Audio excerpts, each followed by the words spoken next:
Welcome to our event on Pathways for U.S. China Research Collaboration. This is a terrific hybrid audience. We have over 450 people signed up to join us in person here at Berkeley and virtually online.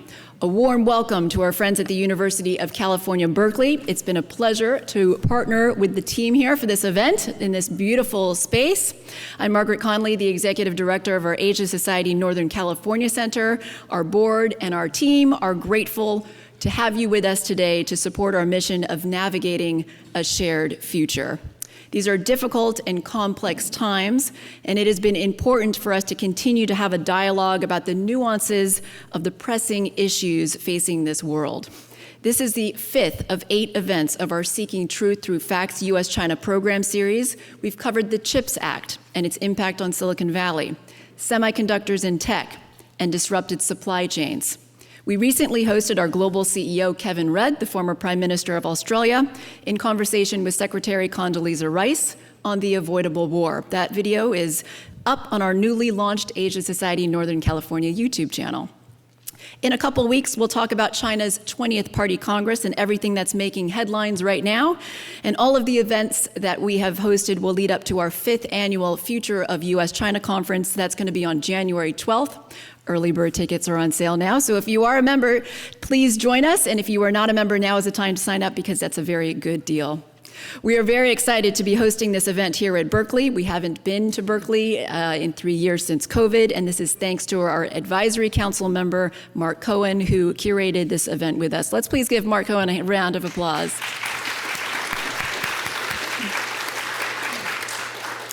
In a moment, I will introduce him, and he will moderate a discussion with our first group of panelists, including another advisory board member of ours, Orville Schell, who is locally famous on campus here. We have speakers who traveled to be with us today and others who are joining us virtually across time zones. Our first panel will talk about current challenges. Our second panel is on pathways forward. Mark will close the program, and then please everyone join us for a reception afterwards outside. We are hoping there will be time for audience Q&A, but there's lots to cover. If the moderator allows for time for Q&A, and if you have a question, please raise your hand, wait for a microphone to be brought to you, and please introduce yourself before you ask your very brief question. This program is scheduled to end at 2:30 p.m. This event is on the record. We are recording, and the video will be posted promptly on our YouTube channel afterwards. Please take a moment to silence your phones, and I'm going to repeat that because there's always somebody who forgets to do this, so please do silence your phones. Our full speaker bios are on our website, and now a few words about Mark Cohen to start us off. Mark is Senior Fellow and Director of the Asia IP Law Project right here at the Berkeley Center for Law and Technology. He has over 3 decades experience as an attorney, in-house counsel, government official, and professor. He was previously Senior Counsel and Senior Advisor to the Undersecretary of Commerce, Directory of U.S. PTO. He's on our Advisory Council, and he's also credited with coming up the title for our U.S. China series, Seeking Truth Through Facts, a name we chose very carefully because we wanted to focus on data and facts for these discussions. Please join me in welcoming Mark Cohen and his panel.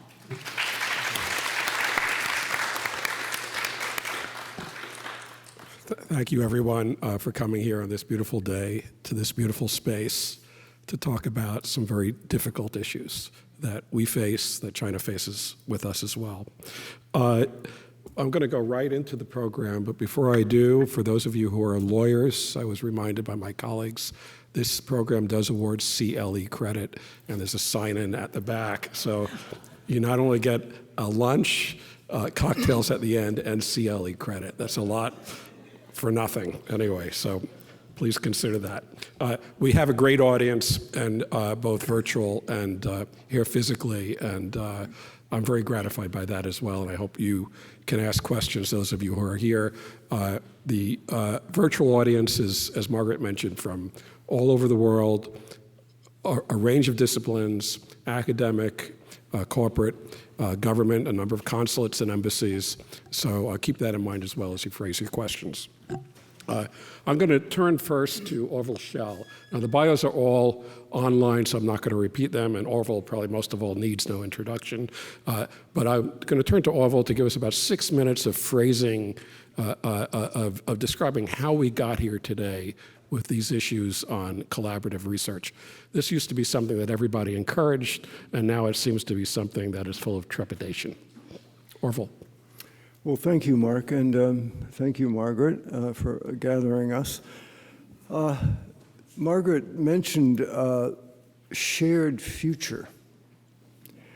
How did we get to the state of affairs where after 9 U.S. presidential administrations, all supporting the notion of engagement, that we now find almost every aspect of the U.S.-China and even the U.S.-European relationship now in a state of decoupling? What happened?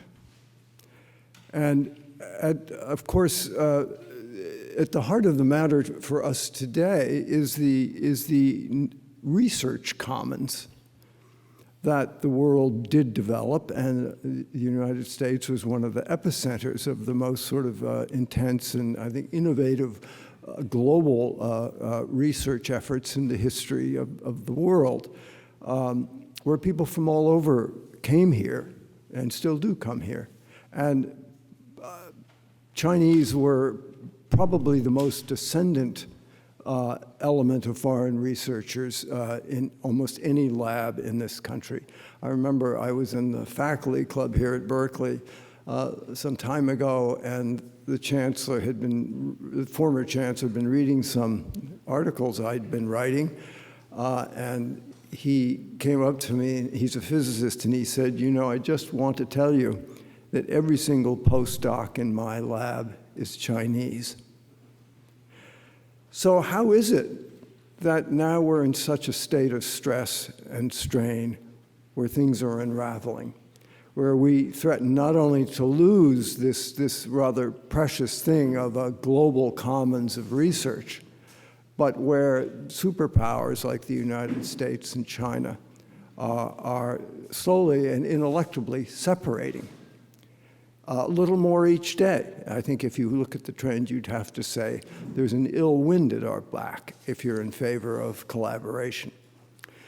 You know, there were always within this relationship, and I'll speak now of the U.S. and China rather than globally, between the notions that we should somehow converge, come together, and that we shared enough things in common that we could collaborate.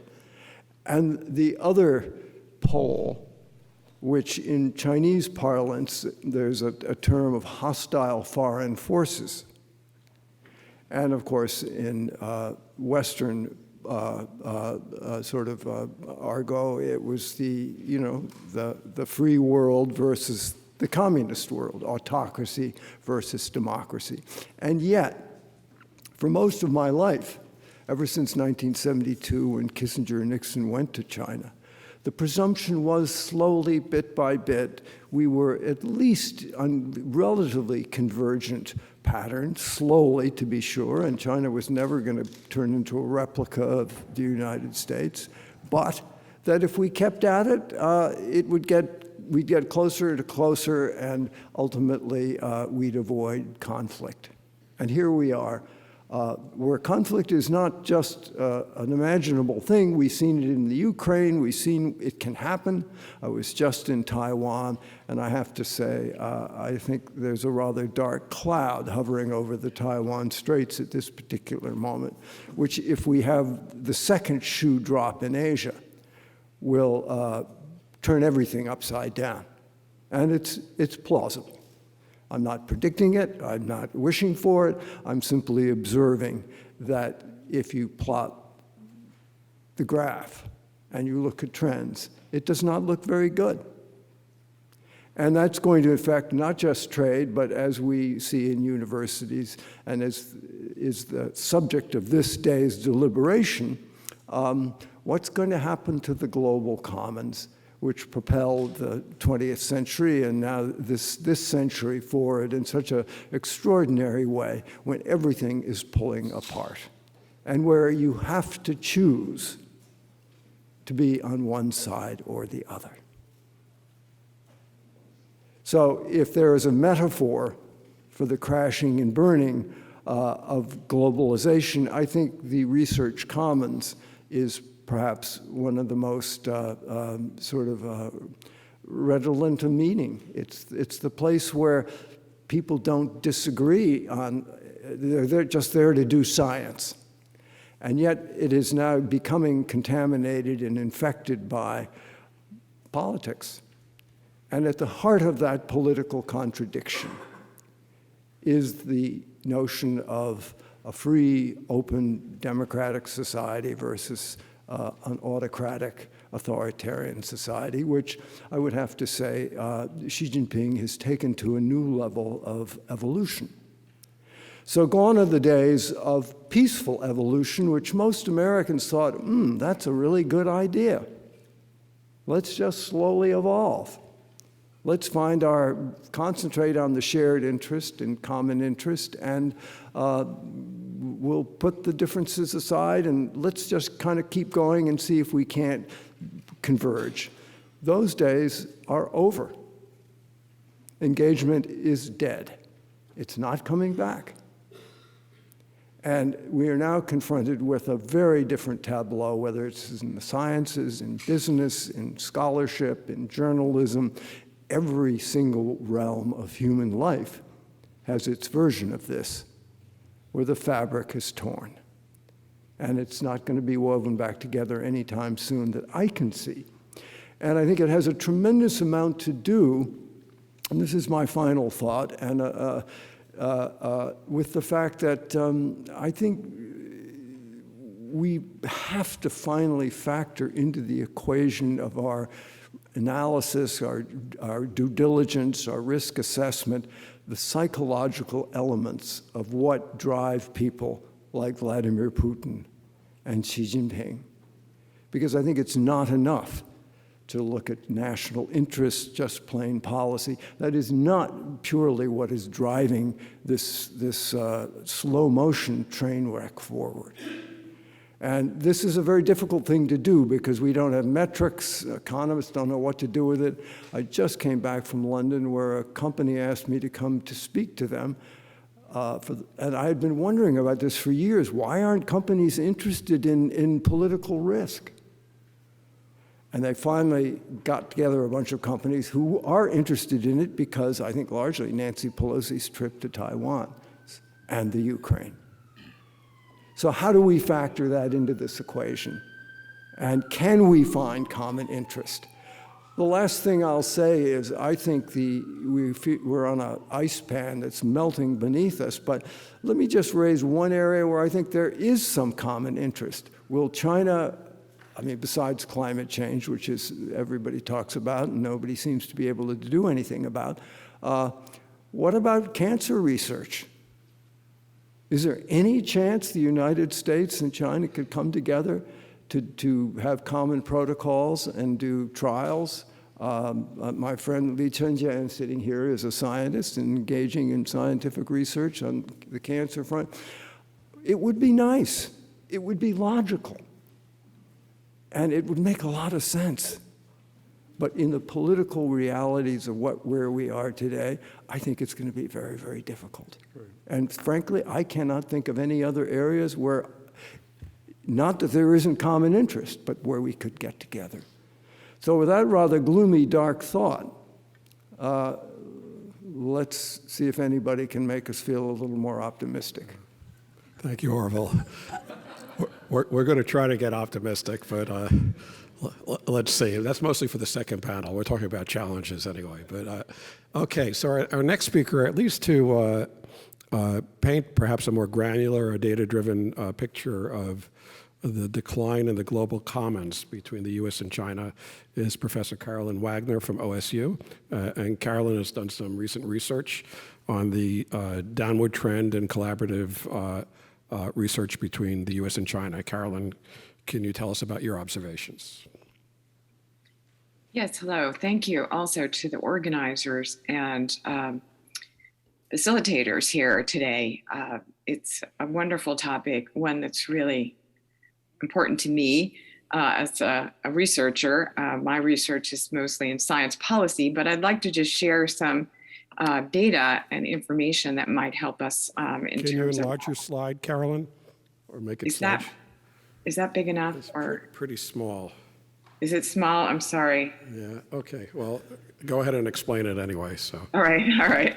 I will explain it. This first one is not my slide. This comes from R&D World Online, but it just shows the trends over time of the spending by nations in research and development as a function of their gross domestic product. And I think you can see the big blue circle here is the United States outspends in terms of millions of researchers per population, outspends most of the rest of the world. A few nations outspend the United States in the percentage of their GDP that they spend on research. That's Israel, Finland, Japan, and Korea, South Korea, of course. And then we see China here in the big red bubble, still lower down in terms of percentage of spending and also percentage related to researchers, but coming up very quickly. This is just a static view of 1 year. And we know that, and even in the latest Party Congress, President Xi has committed to continuing to increase spending. So we see a very big change over time of China's participation. One of the things that we also see is that China has risen to slightly above the United States in production of the top 1% most highly cited articles. This is over a 4-year period work that I did with Lin Zhang from Wudan University and Loet Leidesdorff University of Amsterdam, where we looked carefully at how we measure the top 1% most highly cited. These are tending to be called of Nobel class materials. These are the works that get the greatest attention from other scientific researchers.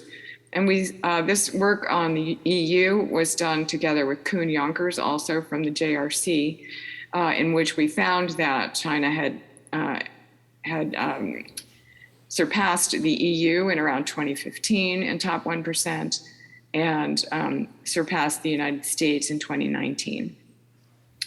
If we were to add in the internationally collaborative works, that is the works that are done between China and the United States, those articles would place this graph even higher. We would see that cooperative work between China and the United States is extremely well cited at the top levels.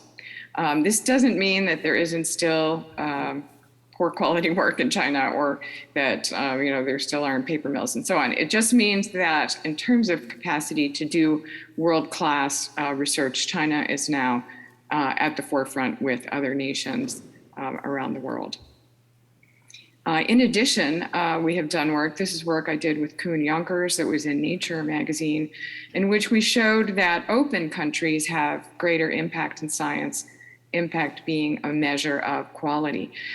So again, this is more of a commentary on individual countries, and we can see that countries that have greater openness, that is willingness to engage, have people come in, have researchers join in and spend a year abroad, who send students abroad, and who engage in international cooperation, tend to have greater and higher impact research. And we see, again, this is a 1-year static review, but we see China changing their position, although still less open than some other countries in quite a number of countries, actually, as we can see here. But I think we know, and this is something that comes through in a lot of research, that openness and engagement is really critical to doing frontier research.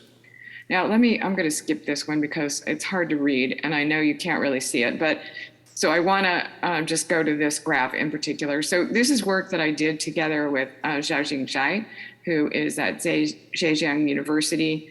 I apologize if I'm not pronouncing these things correctly, but Xiaojing and Xiaojing was a Fulbright fellow in my lab, and we were very interested in whether or not U.S. China collaborations were going down. It was something Jonathan Adams and I went back and forth on too. But we looked at just U.S. China collaborations first, and we saw that China's collaborations on the left-hand side, the gray silver graph, the China collaborations with the United States were dropping. At the beginning, let's say we saw the twist, the shift down around 2018. At the same time, though, we did not see a drop in China-EU collaboration. China-EU collaboration continued and continued on fairly strongly. So I think you can see on the left is the collaboration in Chinese publications, and that is where you see a really dramatic drop-off. So that is U.S. people publishing with collaborators in Chinese publications. In the middle is in U.S. publications, and here we see really just an easing off of the work with China, but an increase in work with the EU. And then in EU publications, we see China actually rising in collaboration. So the changes that Orville mentioned about collaboration are really more connected with collaboration with the United States more than with Europe. So you can draw from that the kind of political implications that might be behind the reduction in cooperation in general. The other thing I wanted to just highlight for our background is that in 2021, the group of seven, also out of concern about China's changes in China, put out a research compact in hopes to encourage greater cooperation and alignment of China with the norms of, let's say, scientifically advanced nations, beginning with open societies with democratic values and belief in academic freedom. So obviously that's language that I think we're all fairly aware of what's being said there. The question that Orville raised at the very beginning, I'd just like to reflect on, if I might, and then I'll pass back to the panel. One of the things that has been an underpinning of assumption, at least in the United States, is that as China developed their science system, they would, the dynamic of science itself, have to become more open and more kind of democratic with a small d. And that has not happened. And so to some extent, I think there is a sense in the United States of a disappointment that, along with this science, that the political opening that we saw in Korea to some extent, and is a little bit of an echo in Japan as well, where we see more democratic structures aligning with scientific leadership. The second thing I would note from history of science is that when you look at where the center of world science is over time, starting, let's say, in Italy in the 16th century, moving to England, 17th century, France, Germany, and then finally to the United States, is closely aligned with military power and military capability. So I think those two things, the sort of disappointment of that science hasn't led to greater opening, and the concern about the rise to the frontiers in science and its contributions to and catalytic effect on military capabilities, are two things that are influencing this discussion and I think changing the environments to some extent. With that, I'll pass back to the panel. Thank you. Great. Thank you so much, Carolyn, for a great summary and some good data. Our next speaker is Rebecca Acrasante, who's with Merix, but currently in Washington, D.C., I believe. She's going to give us a European perspective, particularly how the EU is recalibrating its research engagement with China and perhaps lessons that the U.S. might learn from how the EU is handling those challenges. Rebecca. Yes, thank you very much, Mark, and thank you all. It's a pleasure to be here. It's an honor to join this panel today. Over the past 3 years, the approach to research and innovation cooperation with China in Europe has changed dramatically. There's really been a sea change. And let me provide just a few examples to illustrate some recent developments. In January this year, the European Commission issued non-binding guidelines to mitigate foreign interference in research institutions across the EU. These are country-agnostic guidelines, but let me tell you that China-related concerns were very much the driver behind their drafting. Similar guidelines have emerged in other countries as well, including Germany, Estonia, Denmark, and others. Meanwhile, governments such as the UK and the Netherlands have set up new institutional structures to help research institutes protect their knowledge security, again, really with China in mind. The Dutch government is exploring screening procedures for non-EU researchers who wish to work in certain high-risk tech areas, akin to those that exist in the UK and France. And we're also seeing more efforts, including in Germany, to help universities comply with dual-use export controls. The new strategy, the new EU strategy for international research and innovation cooperation talks about open strategic autonomy, namely the idea that the openness of the EU's research area, which really has been a traditional principle and concept, isn't a default, but rather should be conditioned upon the protection of European security, economic interests, as well as values. And China really has been a key force behind sort of this policy shift that we've seen in Europe. China's rising innovation capabilities, which Caroline talked about, the Chinese state's penchant for exploiting the openness of innovation systems in democratic societies to extract knowledge and technology has been a big concern. And if you look at the institutional dimension, you'll see that the EU and China have been struggling to negotiate a new roadmap for joint innovation collaboration. Some of the thorniest points of discussion there have been framework conditions such as IP protection, reciprocity, as well as research ethics and integrity. Now, some progress has been made in fields such as biodiversity research, which I think is really encouraging. But as I said, those talks have been quite difficult. Now, as for the specific concerns, I think we've seen a combination of national security, human rights considerations, and economic security concerns as well. For example, the depth of Chinese defense universities' ties with European partners is definitely a concern. A recent investigation by a consortium of European journalists found that since 2000, nearly 3,000 studies have been co-authored between European researchers and Chinese academics linked with universities that are either run or linked to the PLA, including on sensitive research areas such as quantum cryptography. Worryingly, we've also seen European scientists publish studies with researchers affiliated with Chinese police, which used DNA collected from the Tibetan and Uyghur populations, likely against the data subjects' consent. So these are pretty serious issues.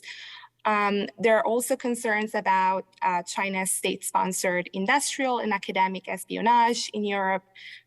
We've seen the targeting of sectors such as the pharmaceutical industry, biotechnology, aviation, as well as renewable energy technology in recent years.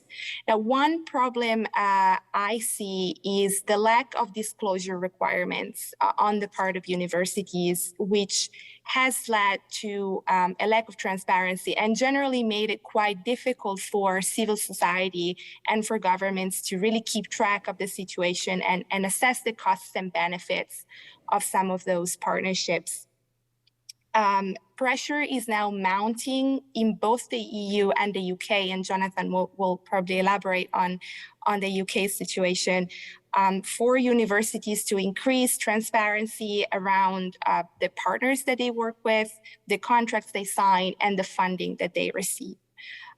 Now, the social sciences, I look at technology transfer questions in my work, but the social sciences would definitely deserve a separate conversation. Let me just point to the challenge that a lot of European universities really rely on Chinese funding in important ways, which has sparked concerns around freedom of speech and freedom of inquiry. And recently, the president of the European Commission, Ursula von der Leyen, talked about this issue and hinted at the fact that the European Commission might introduce tighter transparency requirements, which I believe was an important signal. I'll conclude by saying that I think we're at a stage where the EU's traditional preference for unconditional openness in research and innovation is being replaced by a stronger focus on risk assessment and risk mitigation. And China, as I mentioned, has really been a driving force behind this rethink. Understandably, this is creating some unease among the academic and the scientific communities, which I think we should be taken very seriously. But from where I sit, this seems to be a period of sort of necessary adjustment, as I would define it, because judging from the exchanges of which I've been part, including EU and government representatives, scientists, as well as China experts, I would say that the conversation so far has been rather nuanced. The dominant sentiment seems to be in favor of assessing and managing risks, drawing some red lines where necessary, but without decoupling or shutting down collaboration with China across the board. And perhaps that's why Caroline's data also shows that there hasn't been a damage. There doesn't seem to be a decline of Europe-China collaborations, at least in co-publications. Now, I'm not surprised to see that trend because indeed, if we look at the policy responses we've seen so far, there hasn't been a push towards decoupling. I do hope that we'll continue to see that nuance because research and innovation collaboration with China is too important to be sacrificed.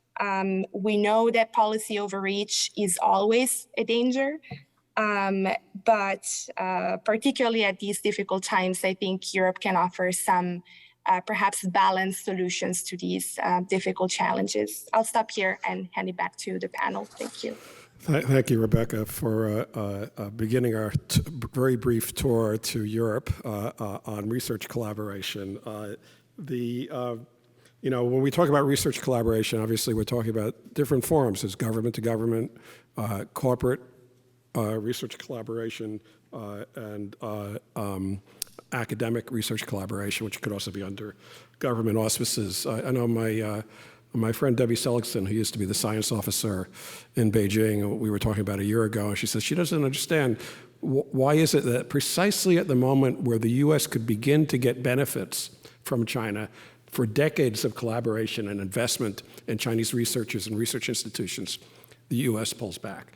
And it's one of the ironies of this moment that perhaps we're hurting ourselves or forfeiting a multi-decade investment. The other thing to point out as well is the Science and Technology Framework Agreement between the U.S. and China is now under revision. I think, again, it gets put up for signing every 3 years. And a lot of these issues that we're talking about are actually very current and relevant to renewing that agreement, whether it gets truncated a bit or gets maintained, or some people probably oppose it entirely. We'll soon see. Our next speaker is Jonathan Adams, who recently wrote a short policy document looking at the challenges of academic institutions from the UK collaborating with China. And as I was cleaning up my office, I found something you wrote around 2009, by the way, on the future or the current state of research collaboration with Claravit. So Jonathan's been at it a long time, and I think he has hopefully some trenchant observations on how the academic institutions in the UK are handling these challenges. Well, thanks very much, Mark. I'd certainly like to echo a number of the comments that Rebecca's just made about the need for a carefully considered and nuanced approach. And Caroline's also done a great job of setting the scene. Caroline and I have known one another and worked together a lot over a long period, and we have a strong common interest in this topic. So I thought I'd just step back a little and going back to a comment that Orville made at the beginning about the research commons, that we need to see the broad context of the relationship with China in terms of research networks across the world. And they've changed hugely over the last 4 decades. So if we go back to the 1980s, then typically the average international collaboration rate for most of the G7 countries, what were then the mature research economies, would have been around about 5%, sometimes a little above that. And we're now in a situation where for the UK, roughly 2/3, over 65% of the papers that are published in academic journals and indexed on the Web of Science with a UK author have an international co-author. And that's led by our top universities, Oxford, Cambridge, Imperial College, and so on. So international collaboration dominates what is happening. And that pattern is pretty widespread. It's being driven in part by things like the European Union's framework agreements, the Horizon programs, which have explicitly encouraged international collaboration. But it's much more pervasive than that. It is a global phenomenon. Caroline's documented this very widely. And we can see that right across the world, we've seen a pattern of, first of all, growing internationalism. And that's partly because of cheaper travel, and then the internet's driven it even further. And then it's become multilateral collaboration. And so countries right the way through, Singapore, Australia have already been referred to, the Latin American countries, as well as a network across Europe. The US has been in a more difficult position because, as you've noticed, the US has been the golden city on the hill, the place that everybody wanted to collaborate with.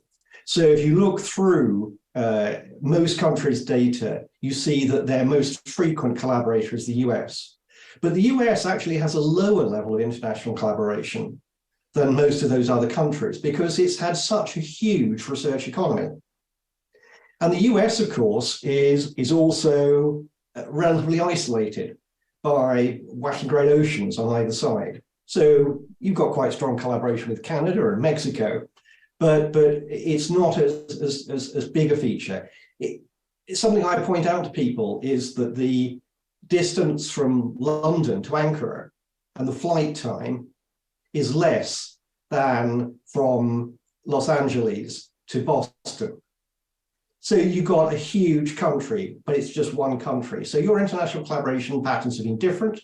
You actually have had relatively less international engagement than other countries have done. And that may, to some extent, color the approaches that people take. Whereas in Europe, people essentially lived through their international collaboration. And international collaboration, to pick up Orville's point again, is going to be with us. That's the way things are happening, because it's the internationally collaborative papers that get the most attention. It is internationally collaborative networks and groups that tackle the biggest problems. It's internationally collaborative operations that address the big problems like climate change, materials, epidemiology, and so on. So that is the way we're going to operate. Now, in the report that we produced recently, we did a close comparison between Russia and China. And Russia is clearly highly problematic for the reasons everyone understands. And it's easy for us to stop collaborating with Russia. Russia's research productivity has dropped off hugely. The quality of its research has declined seriously. Its level of international collaboration is very weak. It collaborates closely these days with Belarus. The Ukraine was one of its major partners, but I imagine no longer is. And its position in Central Asia has been completely supplanted by China, which with Belt and Road has been pushing out across that region. And China has become a major collaborative partner for countries right the way through Asia, down into Southeast Asia. China is way ahead as a key collaborator with, for example, Singapore, which is a great research center. So we can drop Russia, but we can't drop China because China is so closely linked to so many critical areas in the UK research base.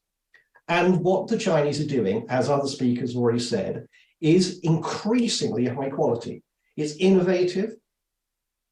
It's supported by a lot of resourcing, and there are more and more important discoveries and innovations coming out of that. It would be absurd for us to cut ourselves off from what's happening there.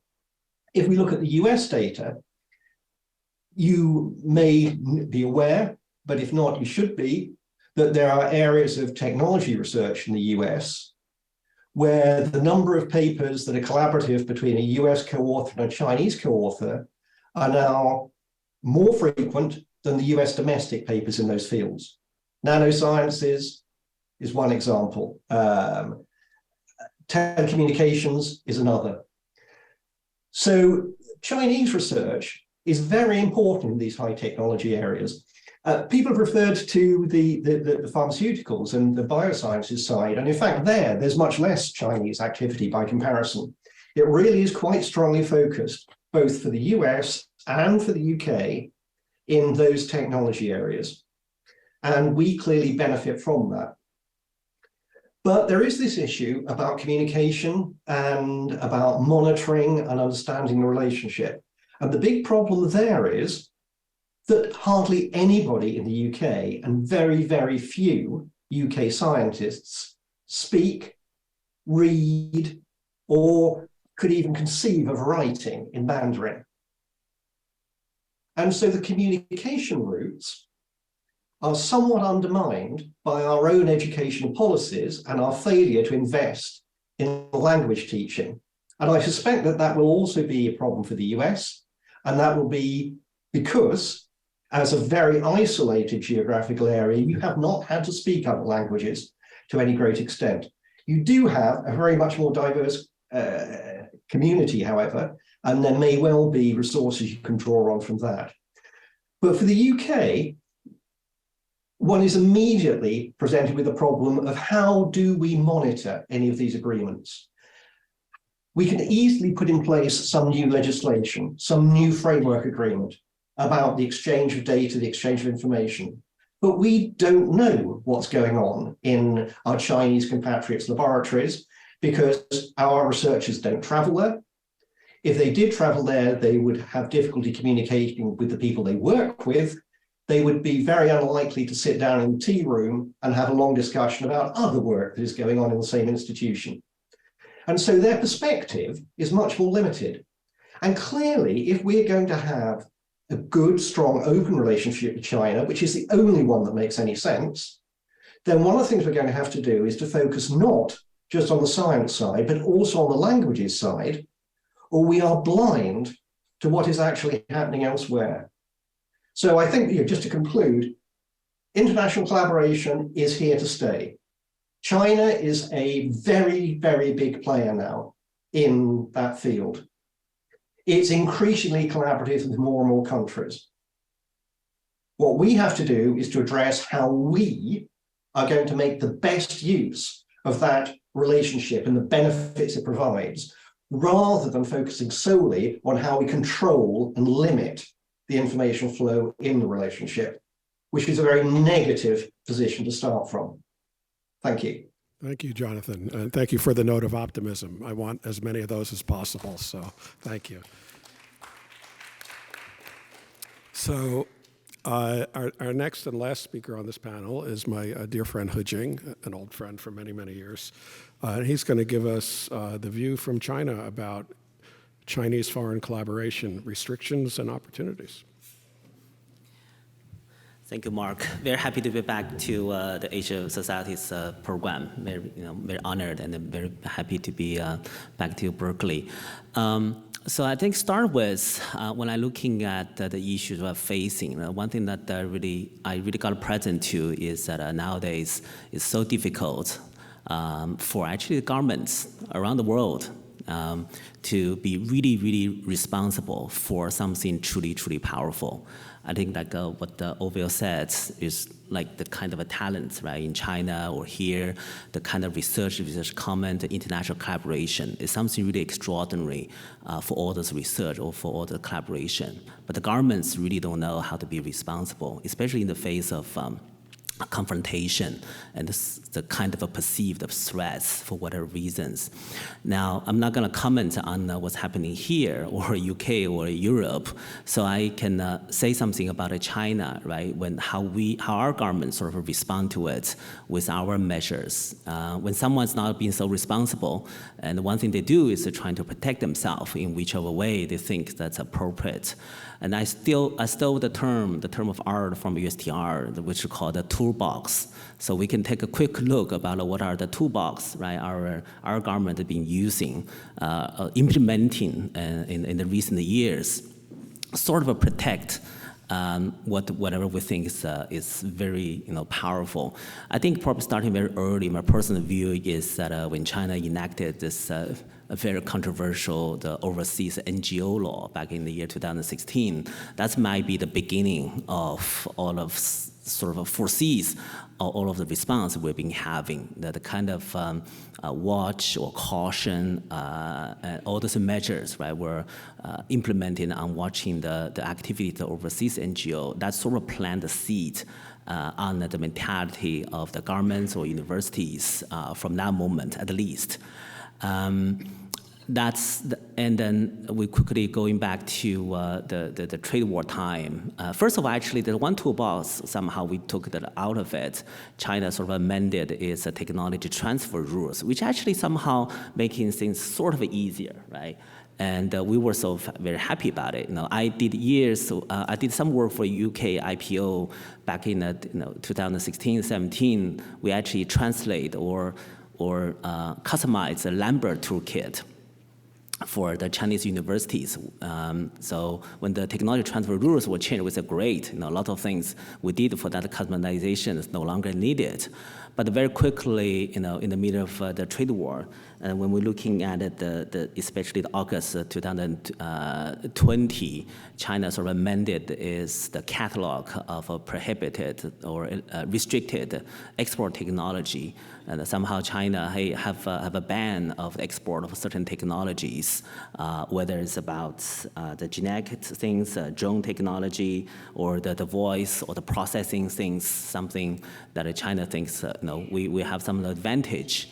And then the next toolbox we saw very quickly is January 2021, China passed this our own blocking statutes, which we sort of learned from Europe, how to deal with sanctions, export controls implemented by the other jurisdictions. So that's, again, not direct on international collaboration, but that really shows the defensive, the attitude of our government, somehow say, hey, how we can really get it back in a way to protect our entities.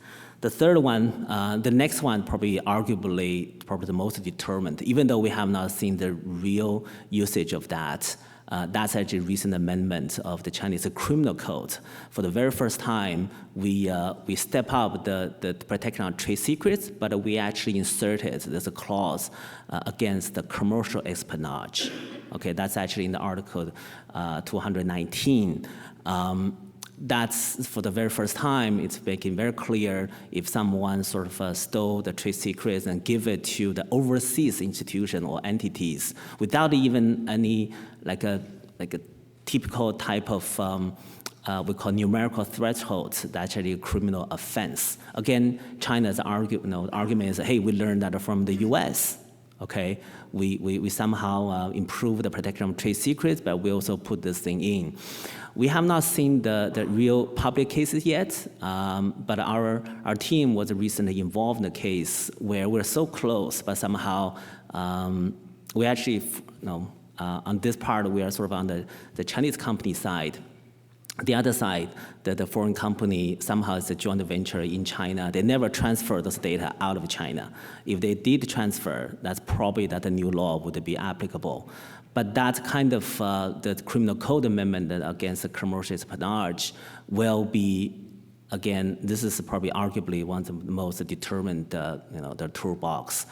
Another thing, the toolbox that we think is probably less noticeable, but have the actual sort of daily implication is a kind of the rules or procedures some of the university institutions place in directing how professors be involved in international collaboration. Very interestingly, every school has a different policy. For some the schools, the universities, especially probably the ones that Berkeley interacted with a lot, they're probably more confident, they have a more different sense of security. The professors might be given more freedom to work with American universities or British universities, European colleagues. But for some other institutions, when the school authority has a less or different sense of security, they place normally much more stringent rules and policies on their professors or staff. So that's another sort of the toolbox that I probably have a more direct impact. So I think to sort of conclude what I'm seeing, what's happening is that I think for China, we really need to learn how to be, I still use the word, higher sense of responsibility. What do we really truly do to really explore the really truly powerful research, like what Ovil just said. It's all possible, whether it's the research on the cancer or research on all this, the environmental climate change work. And Mark and I, we for years been working on the patent linkage system in China. Now we're probably working on the regulatory data protection. We all really want to make this work, right, to unleash the power of the international collaboration on the university level or the private sector to have all this, the China talents really benefit the whole world. That's something actually the government and all over the world got to really learn, be truly responsible. Okay. Thank you. That's a great way to conclude. Thank you, Hejing. And one of my modest takeaways from this panel was that people are learning a lot countries are learning a lot from the United States, whether it's Europe, perhaps the UK, and certainly China, both the good and the bad, including our economic espionage rules and other things. And maybe we should focus a little bit less on the U.S. as a model on some of these things. So we have a few minutes left, and I'd like to see if anybody from the audience has a question. When you take the mic, make your question short and briefly introduce yourself. So we have one question over there. Hello. Oops. Hi. My name is Paul Kangas. In 1961 and 62, I was involved in the U.S. invasion of Cuba with the Navy. And my takeaway from that is that I went through World War III. Bob Dylan wrote a great song about World War III, a comic version of it, and that's my attitude towards it. I do not think, from my background and experience, we are in any danger of an atomic war with Russia or China. This is my experience, having researched this topic for years in the military. But my most important point is this. Where was the telephone invented? 3 countries on the earth at the same time filed patents for the phone. Science is not going to slow down just because the U.S. sets up a blockade, or China does. The science is going to advance rapidly. China just invented a solar-powered car, which I'm buying, and it's 100% solar-powered. So the science of solar and the science of cancer is going to move very rapidly worldwide, no matter what the governments do. We, the people, at the mass grassroots level, have the power to push the science cooperation forward with all countries in the world. That's my attitude. having been doing this work for many years. I was in Navy intelligence. So is there a question here? Yes, that's the question. We have to have a positive attitude, like John expressed. We have to have a positive attitude and not fear World War III. We have to look at our ability to cooperate with China and every country in the world. We, the people, can do it no matter what the government says. Except if you're sanctioned for doing it. But next question. Somebody else have a question? Well, let me pose a question to the audience. I mean, to the panel. Then I mentioned that the U.S. and China are up for a renewal of the Science and Technology Agreement, which is a 3-year agreement. Actually, in a prior iteration in 2016 or so, when I was in the government, and this is reflected in a GAO report, I opposed renewal of the Science and Technology Agreement. I was the only one in the government that did that, and I did it for the reasons that Hujing just mentioned. There was an offending piece of law in China that made it impossible to implement that agreement. That's since been amended, which was a very good thing. Do you think the S&T agreement should be renewed? And if so, on what terms? Any thoughts? Orville. Well, let me dive in. Of course, in the best of all possible worlds, who wouldn't want to see it renewed?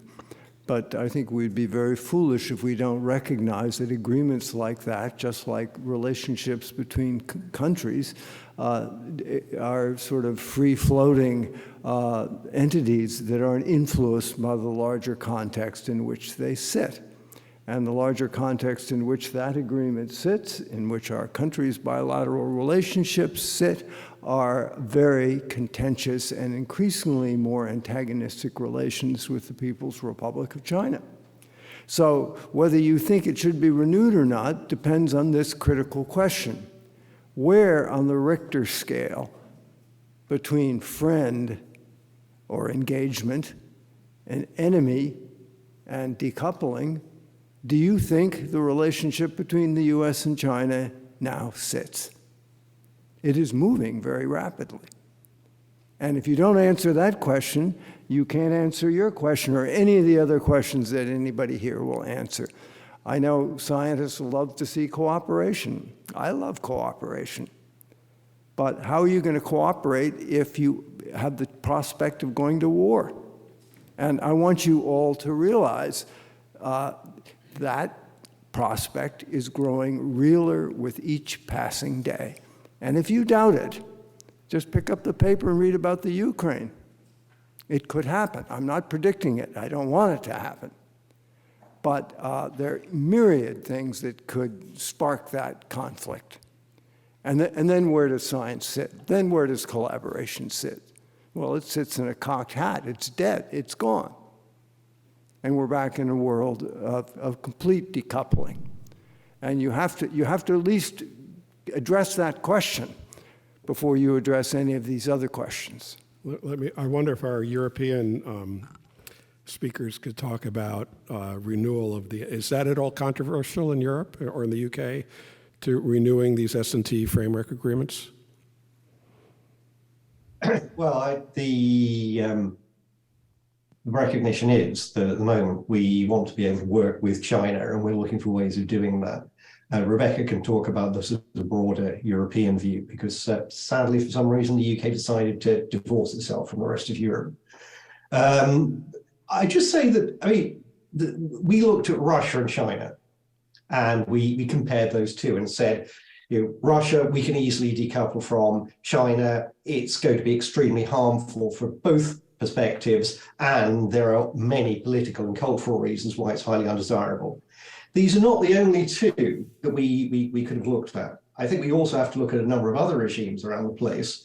And if we decide that we don't want to work with China, then there's a pretty long list of other places that for similar reasons we shouldn't be working with either, including a lot of regimes in the Middle East.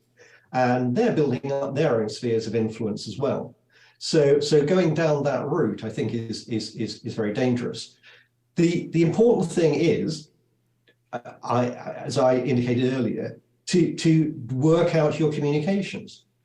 You cannot evaluate, you cannot monitor, you cannot regulate these things if you are not communicating effectively. And at the moment, we are not positioning ourselves in a way that optimizes our communication with China, because we don't know enough about what they're doing. And that is not because they're hiding it, it's because we simply are unable to ask the right questions. Rebecca. Yeah, so I briefly pointed to the upcoming, well, hopefully joint roadmap between the EU and China. So the EU and China have a science and technology cooperation agreement, which was signed in 1998, renewed tacitly in 2018. There's now a negotiation ongoing to determine which are the priorities for the coming years. And as I mentioned, there has been some agreement on issues such as biodiversity, agriculture, food security, and I think that's really encouraging. At the same time, the European Commission is saying it's not business as usual. We can't really go back to an agreement without renegotiating its terms. And I think now the main concerns are around those framework conditions and those disagreements between the two sides, IP protection, the Chinese states, that's a very pretty cat I see on the screen, Caroline's cat. The Chinese states campaign to acquire technology by all means, including illicit or brazen means. That's a concern in the EU. So there is strong will to have that cooperation, but not only on China's terms. It has to be reflective of the new geopolitical realities. And I think personally that's a very good direction, even though it adds some complexities to the negotiations for sure. Caroline, I'm wondering if in your research you looked at the quality of government or government-funded research in the U.S. in collaboration with China. Did you still see the same high-quality, mega-cited publications, the top 1%, when it's government-funded? If so, does that suggest that the U.S. would be incurring significant harm as a stakeholder itself in the science and technology ecosystem?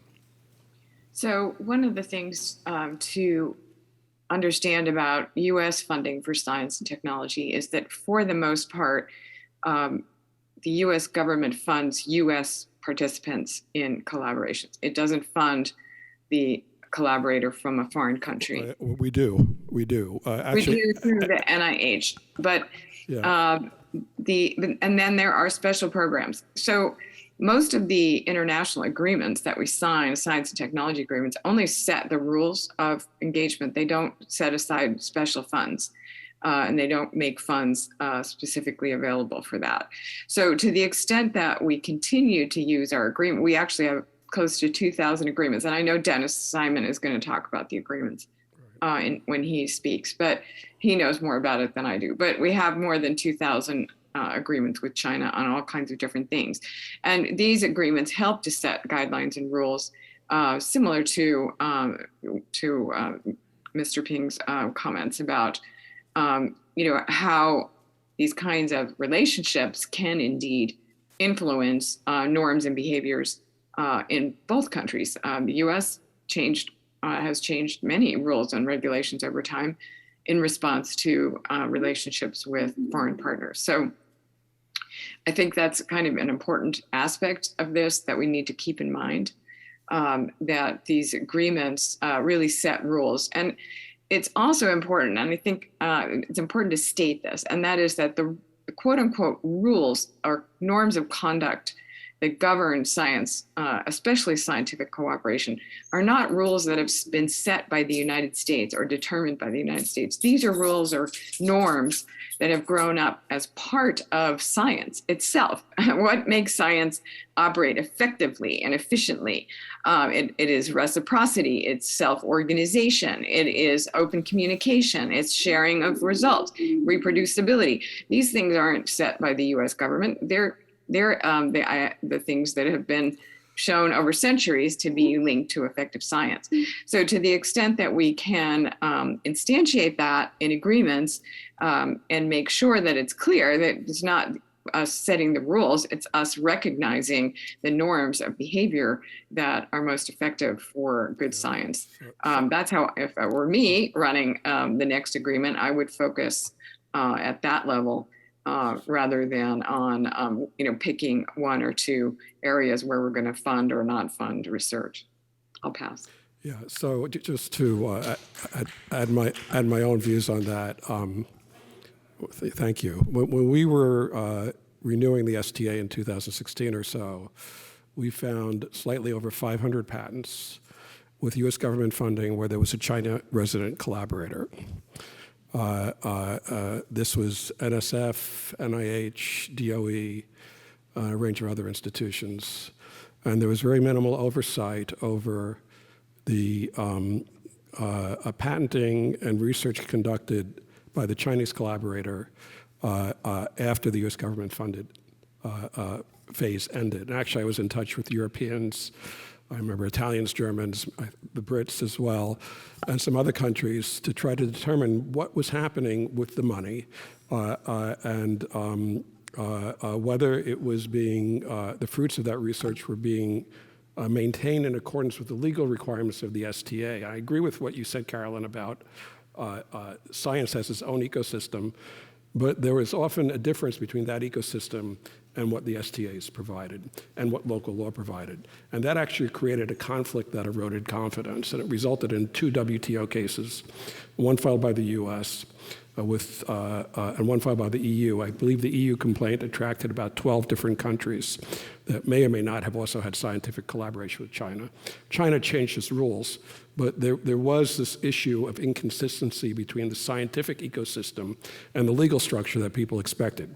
Maybe the legal structure was sometimes unrealistic, but it did exist as an issue. Happy to take that up further. I'm already at my time. Thank you very much. Thank you. Thank you very much, Panel 1, for that frank discussion on current challenges. We heard from China's perspective, Europe's perspective, research, science, corporates, and there were a few glimmers of hope in there, which we always appreciate. I would like to take a moment to thank our Asia Society team that's worked very hard on this event, Natalie Despigliere and Nina Udagawa on our programs team. Thank you also to Angela, McKinsey, Aaron, all of our interns and volunteers, and thank you to Richard Fisk and his wonderful team from Berkeley.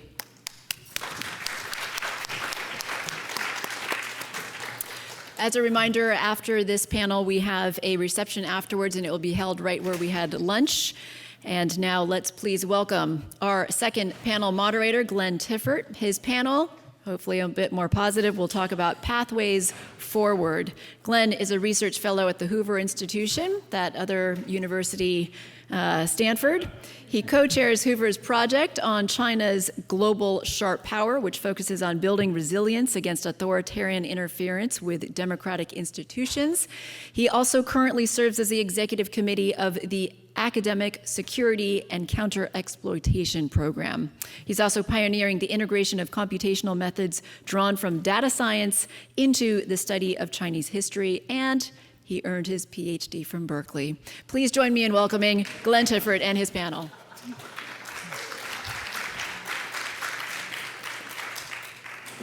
Thank you very much, Margaret. I'd like to thank the Asia Society and thank Mark Cohen in particular. It's good to be back to Berkeley. I grab every opportunity I can to be here. I think our panel today is extremely well placed to comment on the pathways forward, having just heard the challenges. We have scholars here, we have government administrators, policymakers, legal practitioners available, and I want to encourage all of them to be a little bit wonky here. The structure of this panel is going to be a little bit different than the last one, and that is, I intend for us to be more conversational because obviously we're not looking backward, we're looking prospectively. So the goal here is really to draw on everyone's experience to think, how can we do this better? How can we hold on to the opportunities in light of the challenges? to avoid overreach, to avoid the moral panic, which I think some of us have descended into in recent years, and to ensure that we can erect proper guardrails so that collaboration can move forward and we can preserve the best of what it has to offer while also attending to some of the risks that I think have been well described in the previous panel. One of the challenges that I think we face with regard to China is to acknowledge that China is not like our traditional research partners. I want to reflect on something that Caroline Wagner said. I have a somewhat different view. The sense of there being particular norms of science being universalized, I think, are historically contingent. And they're premised on the past fact that most of our traditional research partners have been liberal democracies that have observed certain norms and behaviors and values within their own polities. And so naturally, the science that is done in those countries is more open, is more transparent. But we should remember that the Soviet Union was also a science powerhouse back in its day, at least in fundamental science. Some of that science was done in closed cities that didn't even appear on maps. And yet, so that's a very different form of science. And it's premised, on a different set of state-society relations, on a different model of state-society relations. It's premised on a very different model of the role of the individual and their ability to express their conscience within a society. And so the idea that there is a universalized science I want to challenge, and in fact, China has challenged these universal norms around the world with regard to, for example, human rights. So he's adding the qualifier with Chinese characteristics. So we must be open to the idea that there may be a science with Chinese characteristics that departs from the universalized norms that we might prefer to see. So with that, I threatened that all of our panelists would have to answer one question up front. And that is really, in their perfect world, given the moment we find ourselves in, drawing on their experience and their own research, what is one pathway forward? What is one reform, one change you would like to see that is achievable given the political constraints of this moment to move us into a more positive direction? And so we'll go down one by one, and then I'll focus on specific questions on each of the panelists. Given some time constraints, I'd like to start with Dr. Michael Lauer from NIH. Great, Glenn. Thank you very much, and thank you very much for inviting me to be part of this panel. So if there's one way to think about moving a path forward, I would argue that we should not look at, I would argue that we are in part facing a false dichotomy. On the one hand, we've dealt with a number of serious integrity breaches.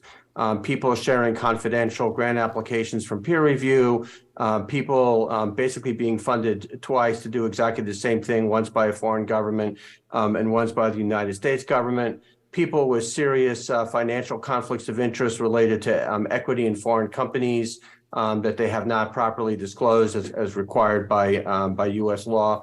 So these are serious integrity breaches. It doesn't matter whether we're dealing with China, Australia, Germany, or any other country, or for that matter, the United States. And those integrity breaches represent a threat to the credibility of the entire research enterprise.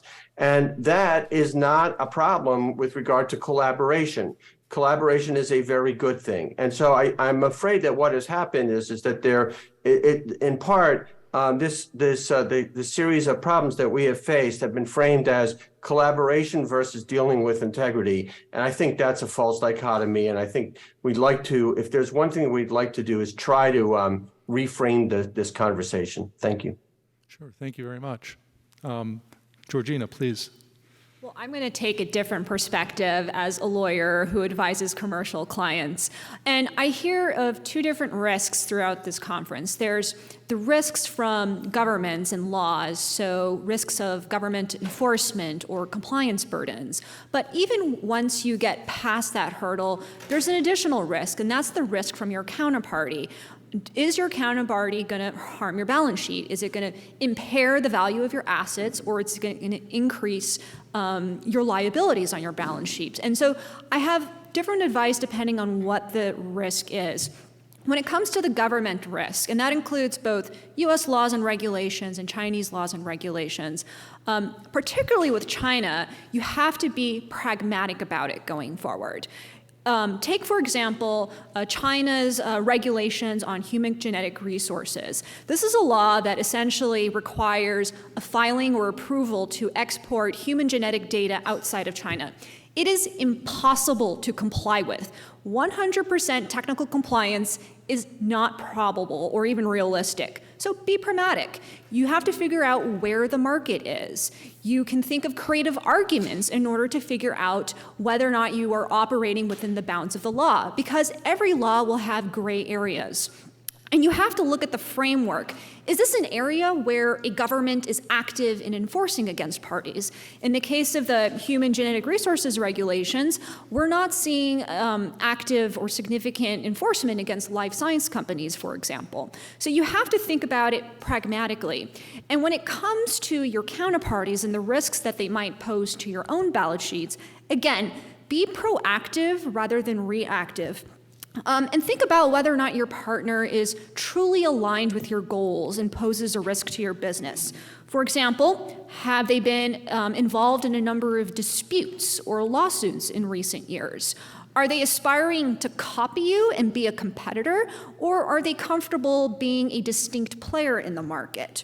What types of partnerships have they done? Do they regularly enter into collaborations with research, or is this a one-off thing that just seems very unusual?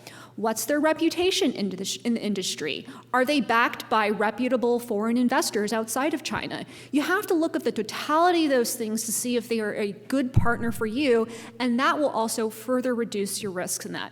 So that would be each of my advice for those two different risks. Thank you. Maggie Lewis, please. Thanks so much, Glenn, and thanks to the organizers. The first thing I would say is we need more conversations like this that bring together criminal law professors with people who actually understand STEM. The last time I took a science course was a quarter century ago as an undergrad on astronomy. So no, I know nothing about hydrogels or nanotechnology, but I think that this is the kind of overlap that we need. More generally, as someone who comes at this from the criminal justice angle, and I don't like that my world of criminal justice is overlapping so much with U.S. China relations, that the government needs to work on a huge trust deficit with the community, Asian AAPI communities, people who are actually U.S. citizens, but as well as people who hold foreign passports and are living and working legally in the United States as researchers, as green card holders, as students, because there's a huge trust deficit coming out of the China Initiative.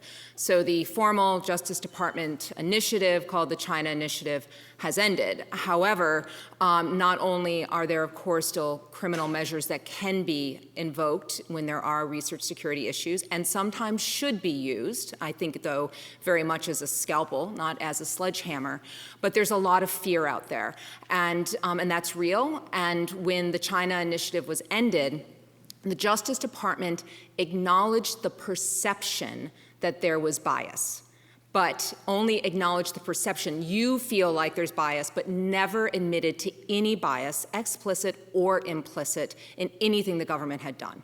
And I haven't seen moves to really deal with how do you try to pull out, to mitigate, even if not eradicate, bias from these decisions. So I think we need to continue to support conversations like this, organizations like APA Justice and the Asian American Scholars Forum that are really trying to work on these issues from a multifaceted perspective. And I did hear Mark say we're supposed to be optimistic, so I'm going to throw in a little optimism here.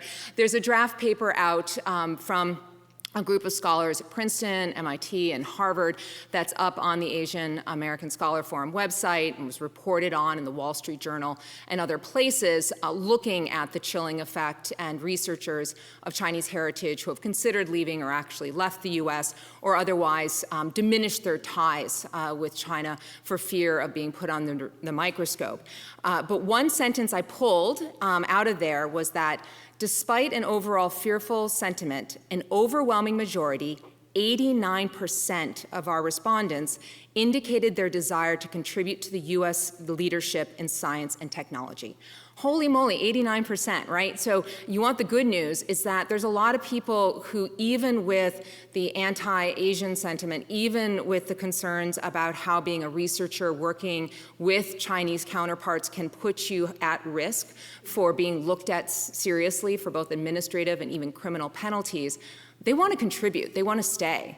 People like Gang Chen, the MIT professor who spent 2 years, facing tremendous criminal penalties, he's still in the U.S. working in his lab. So I really think there is still an opportunity to hold on to that talent and to continue to try to attract more talent. But that's going to take a lot of work. Thank you. I'd like to turn to Molly Roberts now from University of California, San Diego. Hi, thanks so much for having me. So I just sort of want to start with one fact and one premise. And the one fact that we've heard from the last panel is that research collaborations between the U.S. and China are incredibly productive. And the premise that I would say is that the vast majority of these collaborations are not problematic to the U.S. from a national security human rights perspective. I think that most of these collaborations are in areas of basic science, are focused on challenges that humanity faces. These are, for the most part, like a really good thing. So we've heard also a lot of evidence of like problematic research collaborations. And so the question is, how do we maintain collaboration while preventing those sorts of examples of problematic or sort of unethical collaborations? So I would say that policymakers so far have been really focused on disclosures, which is a really good thing in a lot of ways. We want scientists to disclose foreign funding. We want scientists to disclose income in line with policy. Funding agencies and universities are more on the same page of this now.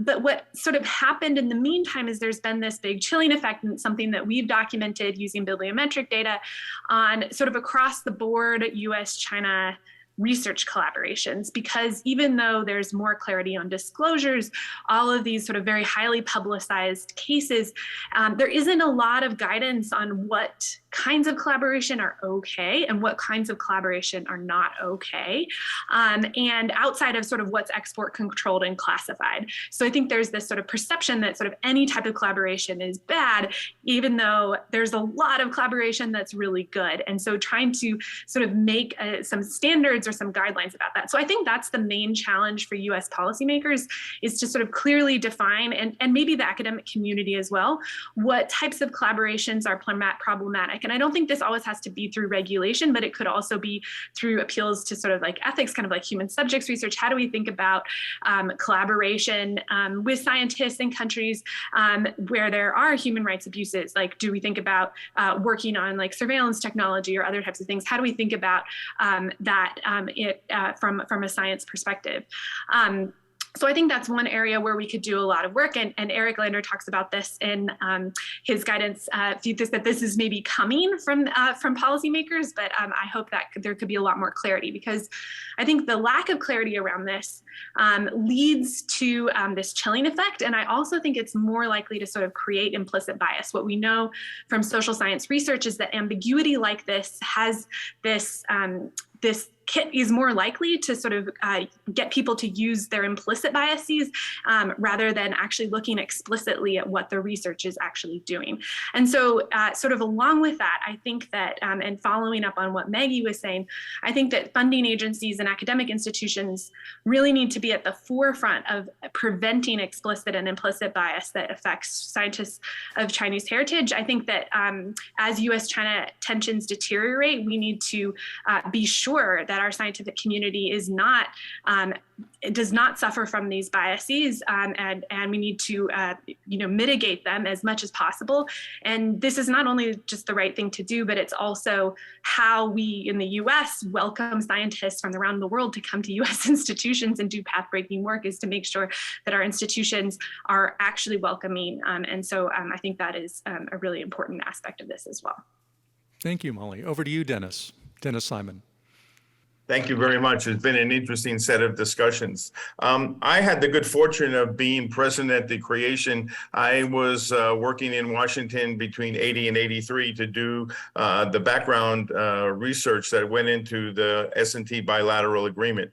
And so those were very heady days when the United States and China were really extremely enthusiastic about what kind of possibilities might have existed.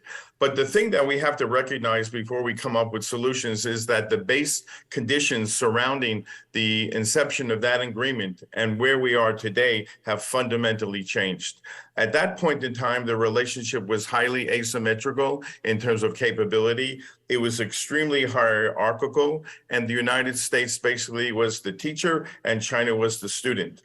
If we look at the 11th, 12th, 13th five-year plans for China's international S&T cooperation, what we see is that China now has shifted from a passive reactive player in these collaborations now to much more of a actor with parity or closer to parity with the various players, including the United States. Therefore, they want to be seen and treated as an equal partner. And we've heard there is tremendous value now in having access to Chinese S&T. So I want to recommend three things that I think that we can do that are part of a package. The first thing is that we don't need simply just to renew the S&T agreement. We need a 2.0 agreement. We need a brand new agreement that fundamentally recognizes the different base conditions that we are now facing in terms of working with China. The move towards greater symmetry and parity dictates an entirely new approach than the base agreement. And remember, that base agreement is just an umbrella agreement, but it does provide the impetus and serve as the catalyst and shaping mechanism for a lot of the collaboration. And as Mark Cohn indicated, right now, the amount of collaboration between companies in research, universities, and think tanks, et cetera, has far surpassed that is covered simply by the programs that were once covered under the bilateral accords. The second thing I think we need to do, and I think I've been working with Brad Farnsworth, who had been at Michigan and at ACE, is we need to create a consortium among universities. And this consortium would help to define the rules of the road in terms of research collaboration. Chinese universities and American universities would lay out a roadmap of how to proceed ahead, taking into account the various kinds of issues and problems that have occurred. They wouldn't be a policeman, but really a kind of clearinghouse. And if there are universities on either side that are not following the basic rules and procedures involved, they would be removed from participation in the consortium.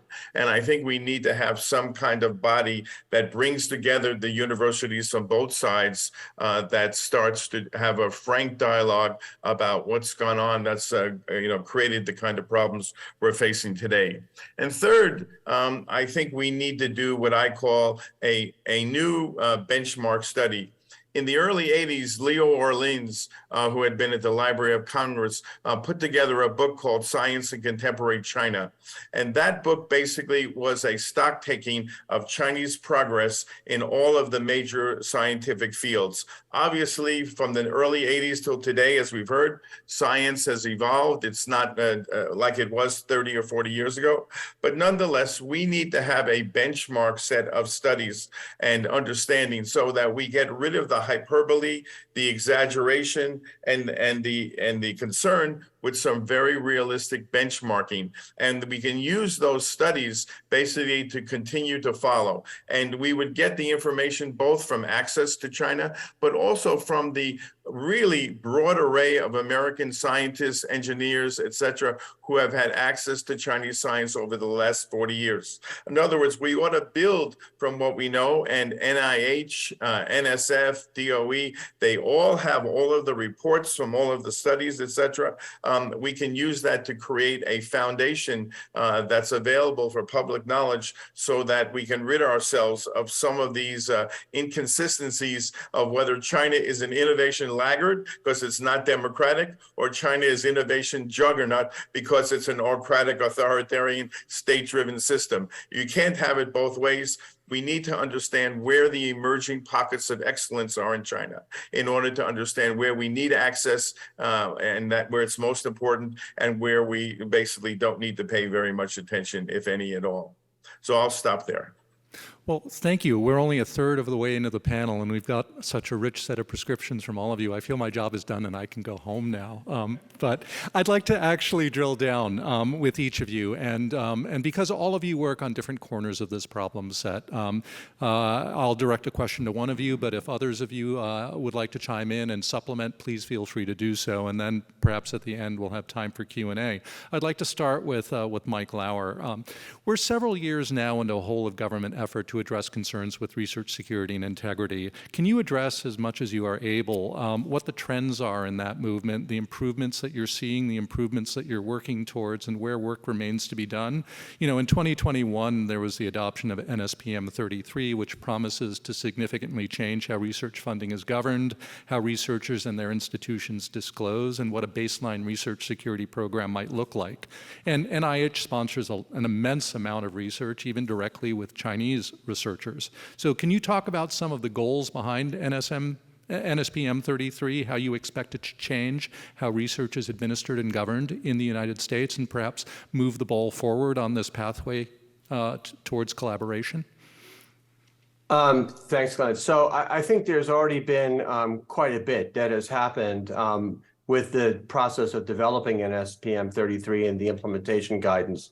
Many universities, if not most, have enhanced their internal controls over knowing how their faculty are spending their time, over communicating to their faculty the importance of adhering to financial conflict of interest rules that have been in place for quite a long time, over articulating the importance of properly managing potential conflicts of commitment. Many universities, and I'll include the University of California system, have some outstanding policies in place. I understand that, I don't know whether it's the entire University of California, but a number of University of California campuses have very strict rules in place that you can't get employment at another institution without prior approval. You're employed by us. Your primary employment is by us. So before you're employed by anybody else, you need to get that kind of prior approval. It's a fantastic policy. And I think one of the things that's now happening at not only University of California, but throughout the country, is that those kinds of policies are now being enforced and communicated in a much better way than in times past. So we know that there have been enhanced websites, staff have been hired, there have been town halls, department chairs have been apprised. So there have been a lot of very positive trends that we've seen.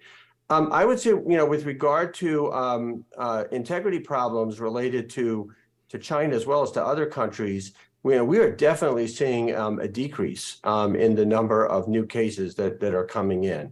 A marked decrease. So that I would say is a positive trend. And another positive trend is that a much greater proportion of the cases new cases that we're becoming aware of are self-disclosures that are coming from universities. So the universities are discovering the problems on their own rather than it being discovered elsewhere. And we've even had a handful of cases where scientists have come forward on their own and have said, I broke every rule in the book that's here, and I want to somehow figure out a way to fix it. And that also has been a positive trend. So I think we are seeing a number of positive trends around across the board. Super. Thank you very much. I'd like to turn to Maggie Roberts. Your most recent research, Molly Roberts, I'm sorry, your most recent research finds this drop-off in U.S. China Research Collaboration. I wonder if you can just sort of briefly summarize those findings, what you attribute them to, and how you think we can preserve the vigorous collaboration beyond just eliminating the ambiguity that you spoke about.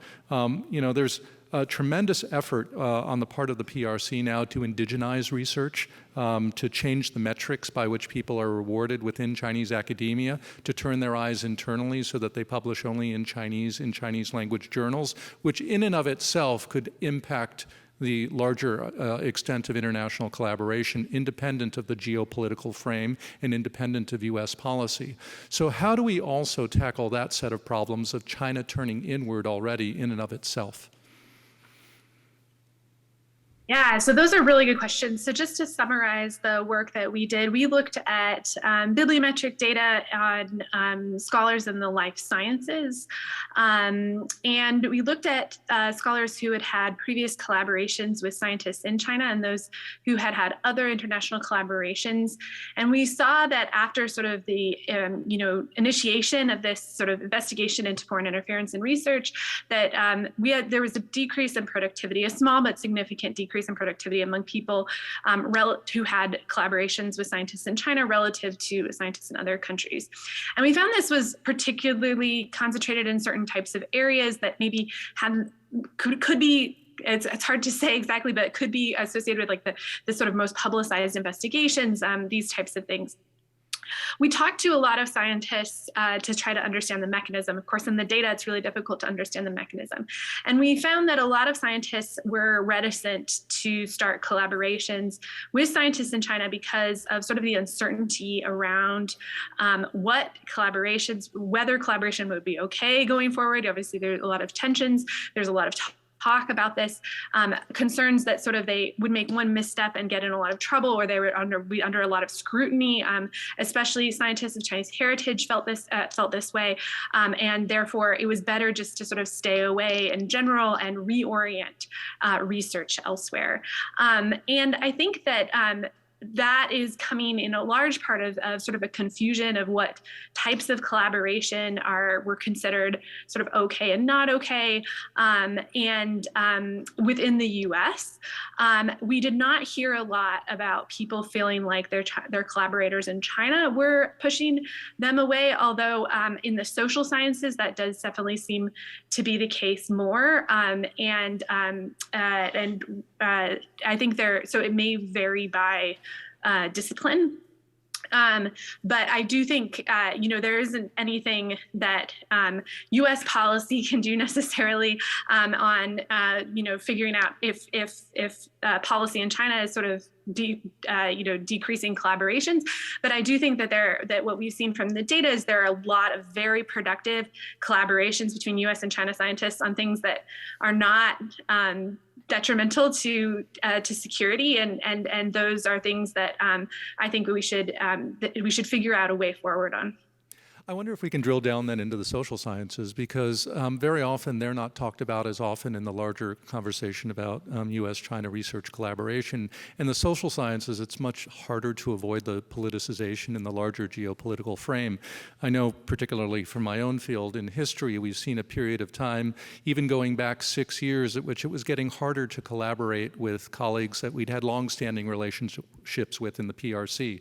PRC rules were restricting their travel, their passports were being confiscated, their ability to speak more freely was being limited, their ability to publish internationally was being limited as well.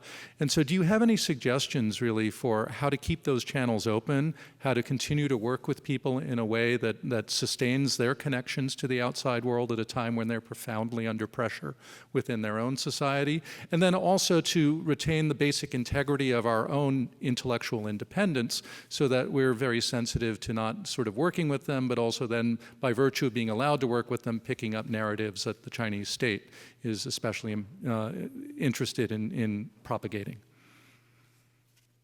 Yeah, I definitely think that this is, a very difficult situation in the social sciences, where we know that in the social sciences in China, first of all, there's a lot of censorship for foreign researchers to get access to materials, but also for social scientists within China on publication, that these social scientists feel under a lot of pressure to not publish on certain topics, to publish only in the Chinese language, for example.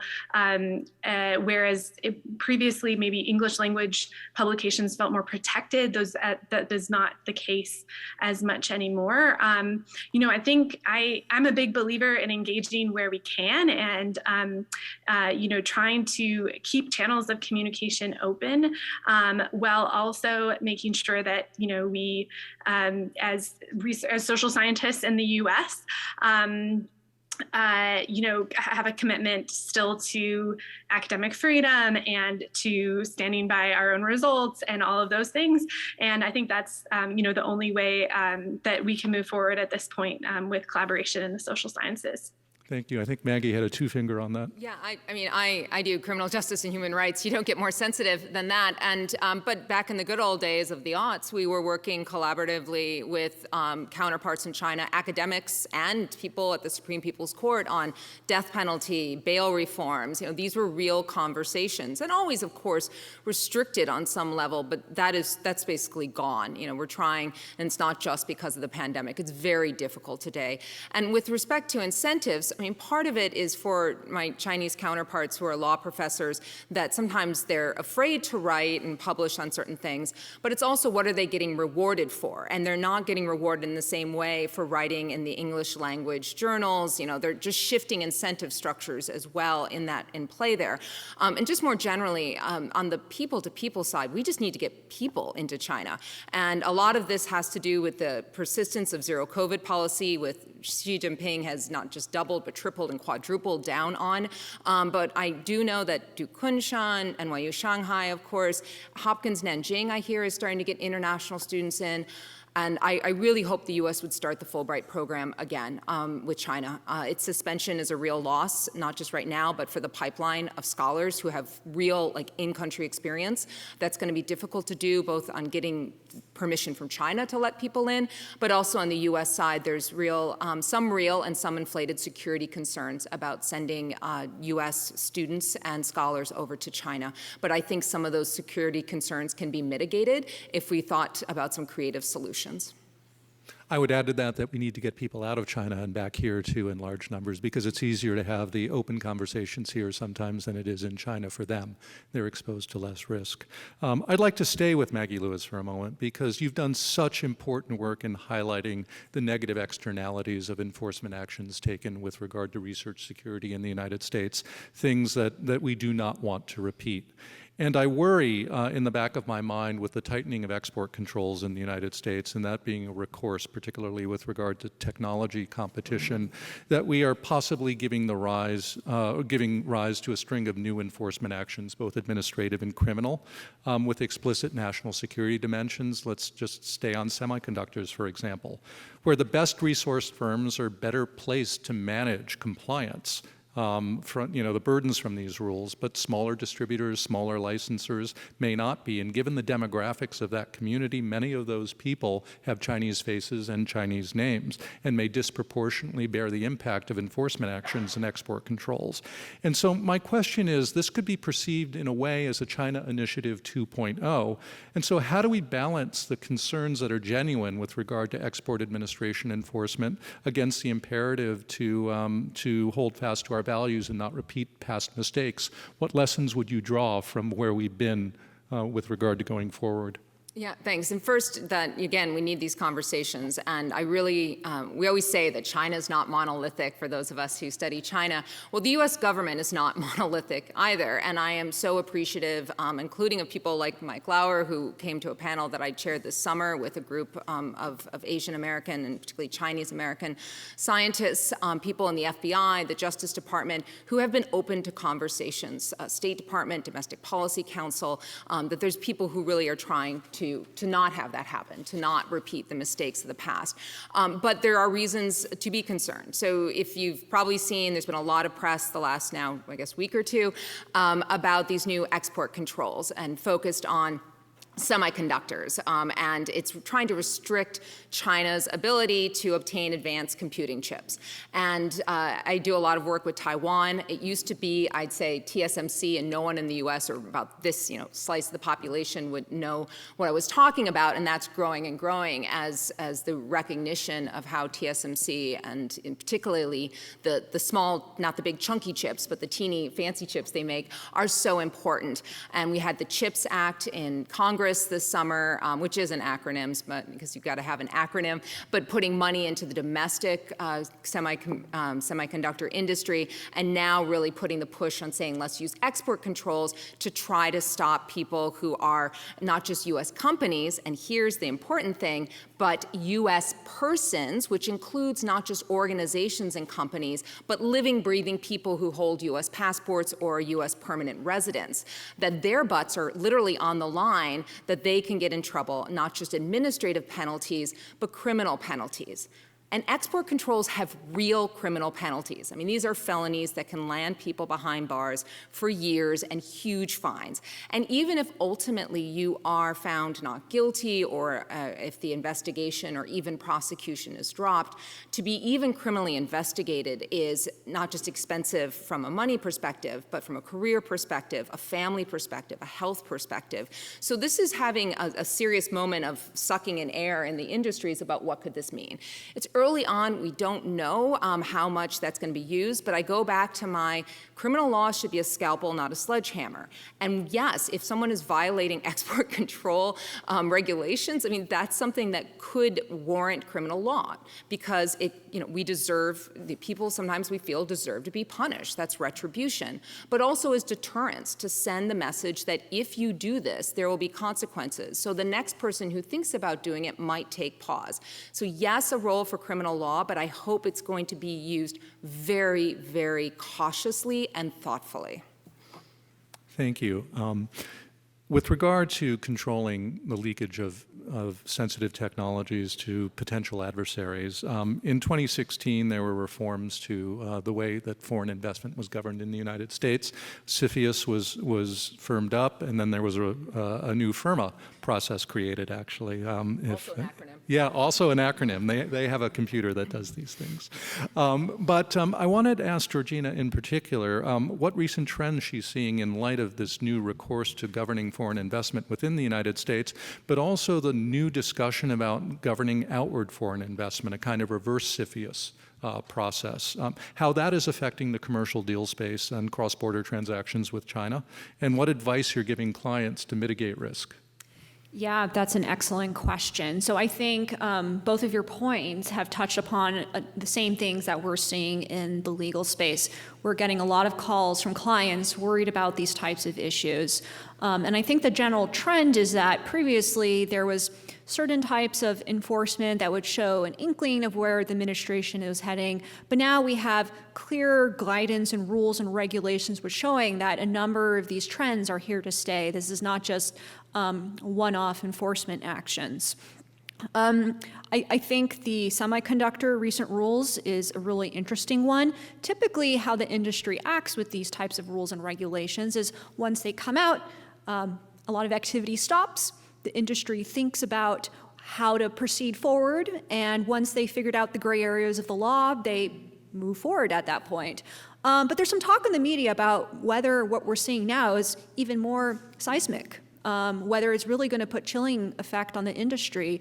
And this is something we haven't really seen since the 1960s. So I think that remains to be seen. But the general advice that we give our clients is first, to really know your business and industry. I think in the past, many life sciences companies said, well, our business is not really national security focused. And that's not the case anymore. If you look at CFIUS, they in particular look at critical technologies, which includes emerging technologies. And what types of things fall in that bucket? Everything that's on the cutting edge of science. That includes nanotechnology, neurotech, synthetic biology, artificial intelligence. These are all areas where you have to proceed with caution and work with legal counsel to see how to proceed forward with all of these regulations. From a policy type perspective, I find it really challenging to provide guidance about which technology is in, is out, because as soon as you legislate it, the ink is not even dry on the page when the technology changes and moves on. So it's always hard from a policy perspective to regulate the technology space. So we always recommend clients to consult with legal counsel, because they will be able to call balls and strikes for you about whether to, say, make a mandatory filing, make a discretionary filing with the government in order to proceed forward. And this is something that, like, for example, our firm does. We do hundreds of these types of deals, and we advise from everything from CFIUS to export regulations. So that's what we're generally seeing in the commercial space. I dare ask you a question that I know is dear to Mark's heart, and that is what trends you're seeing in IP enforcement from China, and whether you think, since we're trying to stay optimistic here, are things looking better with regard to cases brought by U.S. plaintiffs in China, particularly in the sensitive areas where the Chinese state might have the most incentive to lean on courts in order that cases come out their way? I think there tends to be a lot of noise out there in the universe, but when it comes to our day-to-day practice as lawyers, nothing really changes for us. We still continue to have a lot of heartburn about IP enforcement risk in China. The IP regime in China is very young compared to the United States, both with technology, legal rules, and cultural norms. And so in that environment, we have to be worried about things like damages awards for IP infringement are significantly lower in China than they are in the United States. Discovery in litigation is very minimal and difficult to do in China, so that causes a lot of issues. And even putting those things aside, there's the issue of local judges favoring the big local players. There might be a big risk if your counterparty is, say, a big university in a smaller city in China, that's the main employer in town. That still gives our clients a lot of heartburn these days. But taking a step back, I think the risk is greater in the technology industry than, say, the life sciences industry. The technology industry relies on trade secret protection to protect its IP. And in that case, that would be things like your source code for your software or your manufacturing know-how, and its value derives from the fact that it's kept confidential. And contrast that with the life sciences industry, which relies heavily on patents. Patents are still enforceable in China, particularly composition of matter patents for, say, a compound or a drug. That gives a lot of value. There's certainly more difficulties enforcing other types of patents, like method of use. But I think given that framework, life science companies are still able to move forward and do deals, even if deal activity overall is generally going down, whether due to regulations or economic conditions right now. And on the technology front, the way we advise clients to move forward is to think about, do you really need to disclose your crown jewel technology to your Chinese counterparts? For example, could you black box part of your IP and keep it within the US so they don't have the entire manufacturing process? So you can think about some of those more pragmatic solutions, or say work with a reputable Chinese manufacturing organization. And so we see that these general trends are pretty consistent over time when we advise clients. Thank you. I want to turn to Dennis now and pull on a thread that was among his 3 recommendations earlier in our panel, the idea of a consortium of universities that would help define the rules of the road for collaboration between the 2 nations. One of the challenges, I think, in understanding what's happening in our relationship with China is building the capacity to know, monitor, and analyze risk in collaboration so that we can mitigate it intelligently and, to borrow Maggie's phrase, to use the scalpel instead of a sledgehammer.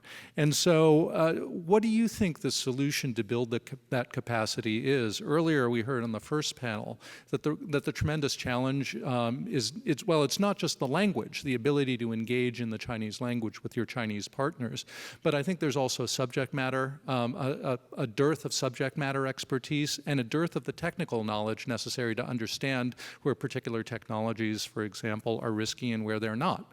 And of course, IP matters as well. So what do you think would be the right approach for universities to be able to self-discipline themselves and self-police in a way that's knowledgeable? How do we get to that place where they can identify risk and mitigate it in a way that doesn't require government to be overly prescriptive? Oh, great question. I think, a couple of years ago, we were under a regime that was sort of don't ask, don't tell. I'm going overseas. I've got a project. Can we sign an agreement for a project I want to do? And universities accumulated a large number of collaborations of which nobody really knew what was going on. So I think that one of the benefits of what has happened over the last 4 or 5 years is that as universities have had to accept greater accountability, they've been looking at what functional areas inside the university ought to be the focal point of looking after these issues. So the Vice Provost for International Affairs, or what's called the SIO, the Senior International Officer on the campus, is sort of the gatekeeper that plays a key role here. But that person clearly now has to be linked to the Vice President for for R&D because they're joined at the hip in many ways when it comes to these kind of issues. And as there's greater attention being given to compliance overall, I think that some universities have gone about even hiring international compliance officers. I just read about a job in the biomedical area in which they are now going to hire a person who's going to look at all of the international travel to make sure that when the person goes, they're not taking a computer loaded with PowerPoints that they shouldn't have and things of this sort. So universities have stepped up their game already. And a lot of it is really not only risk management from, let's say, the Chinese side, but also risk management internally in the United States. Because the Defense Department, the Department of Energy, and other similar kinds of departments have very big concerns about universities that are not abiding by the rules. And so if a university does not comply, it puts at risk the possibility of getting funds from NASA, from DOD, et cetera, et cetera. So and those monies usually are very big monies, and so they have a lot to lose. So I think that even within this big cloud that's come over everything, to be optimistic, the fact that universities now are taking on a larger role, and Michael Lauer, I'm sure I'm not the first one to do that, pointed out that universities now are stepping up their game. I do want to make one point about the IP question. In early 2021, Xi Jinping made a major speech, a national speech, about improving the IP regime in China. Now, 2 points. One, when is the last time an American president even talked about intellectual property, let alone make a national speech? And second of all, we've just gone through a week here with the Party Congress, in which we've talked about how powerful, how influential, how important the role that Xi Jinping is playing. I would suggest that this is not just empty talk. I think Xi Jinping has recognized that without significant improvements in the IP regime, China itself, as an innovative nation, cannot become successful. And so I think having the endorsement of the top guy, and making a major pronouncement at the national level, publishing it in the major party journal, Choushi, is an indication that the game is being changed as we speak. And I think gradually but steadily, we'll see implementation improve, first from the big cities that have a lot of foreign activity, then to the second tier cities, and then downward into the system. I think this always is a process that takes place in China. And as they used to say, the further away from the emperor you are, the less you basically have to abide by the rules. So I think that China is going to now push forward to make sure that the country is on a different footing with respect to the IP situation. See, we're trending encouraging. I want to back the frame up a little bit. So much of the conversation has been about China, understandably, but I think a lot of the tools and a lot of the consciousness that we're building with regard to tackling the challenges of U.S. China research collaboration also apply more broadly to collaborating with non-traditional partners.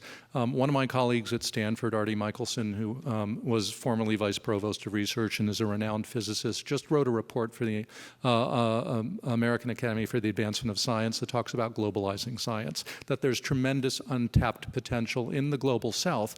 Brilliant minds who simply for resource reasons don't have the opportunities to reach their full potential, but we're beginning to plug into those networks. And yet they also exist in countries that raise profound concerns with regard to human rights and civil society and civil liberties. And some of the things, therefore, that we're seeing with respect to China, I think also apply to these non-traditional research partners.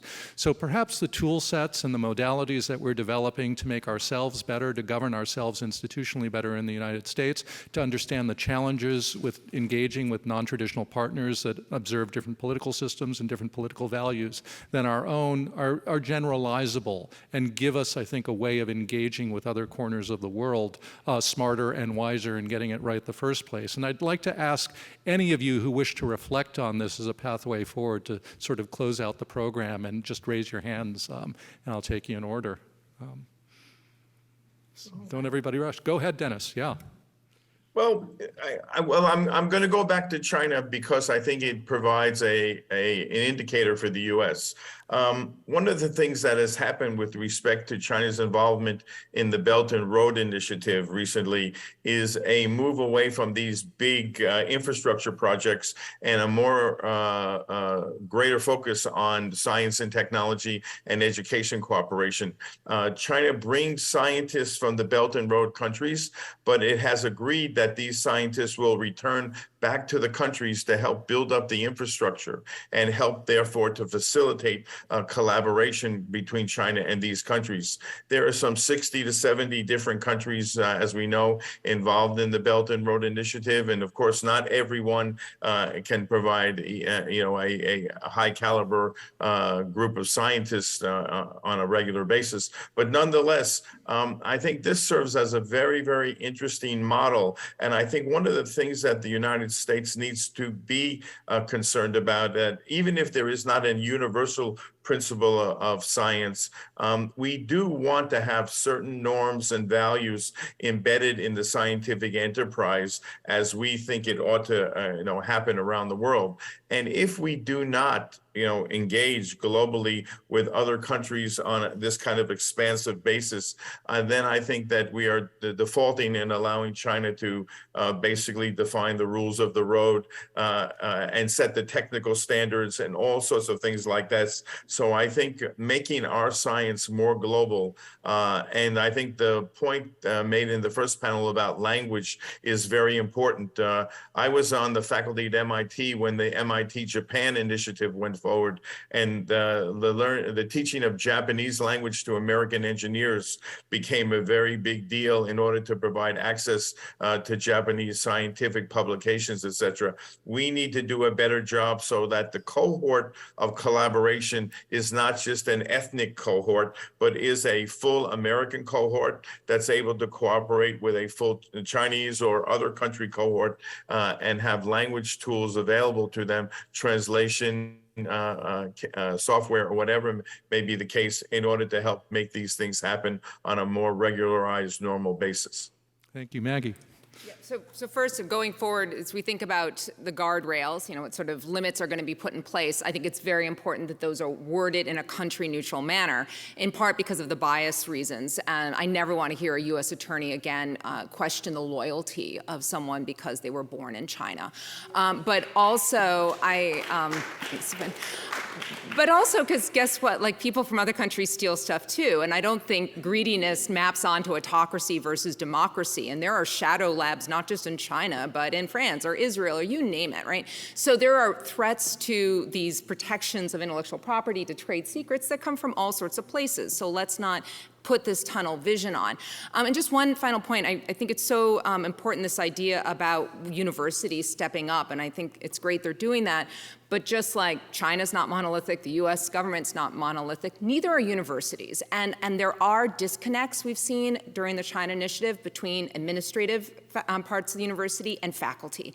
And we've seen faculty protect each other when there's times, and I'm a lawyer, that the general counsel's office and others are trying to mitigate risks to the university, and faculty feeling like they've been thrown under the bus and they haven't been supported. So I think it's also very important that any conversations with the government are not just administrative parts of the university, but people who are speaking from the perspective of the faculty members themselves. Yeah, I have one point on this. So we don't typically see untraditional deals with countries that we don't typically deal with, but I worked on one deal and it died in the 11th hour. It was very sad. We drafted up hundreds of pages of documents, worked an entire year on it, and literally we were ready to sign and it died. And the reason it died was because the counterparty hadn't fully appreciated U.S. privacy norms. It felt that a lot of tech companies have permissive attitudes about personal data. And there was nothing we could do to fix it at that point. So my advice for making sure untraditional deals go forward is to understand the cultural norms, and especially legal norms, and bring them to the forefront first. Make sure you get your board approvals, because if you don't address it head on, you can waste tons of money, tons of time and resources, only for the deal to fall apart in the end. Spoken like a great attorney. Thank you so much. We're at time, and I'd like to thank all of our participants in the audience for joining us.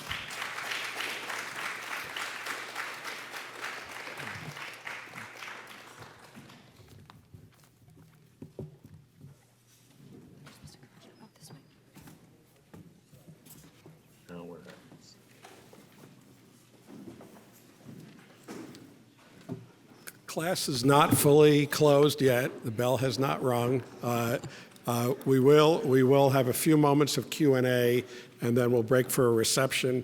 And I also, since I was tasked with this, remember, if you're getting CLE credit, to sign at the back. I wanted to see if we have questions from the audience. Before we take them, though, I want to modify one that we got online.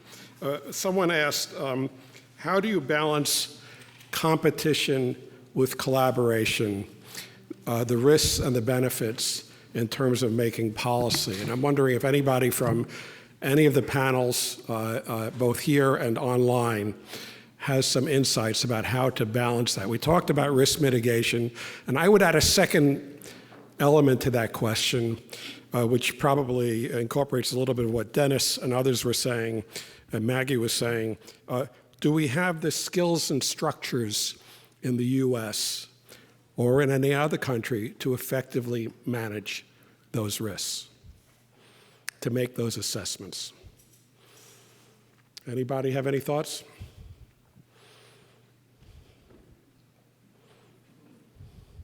Orville, please.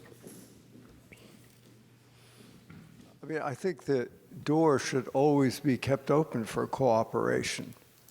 The challenge is that the situation in which cooperation or competition takes place is changing so rapidly that the rules of the game keep shifting.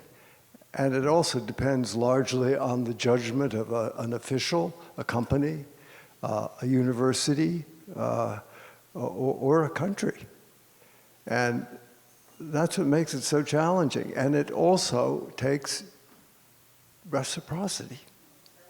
One side alone cannot change the game. Maggie, I'm wondering, in your discussions with the FBI and OSTP and others, were these agencies talking to each other? Was OSTP advising the FBI? What are the science areas of concern? Is there an effective structure at work, or is this a work in progress?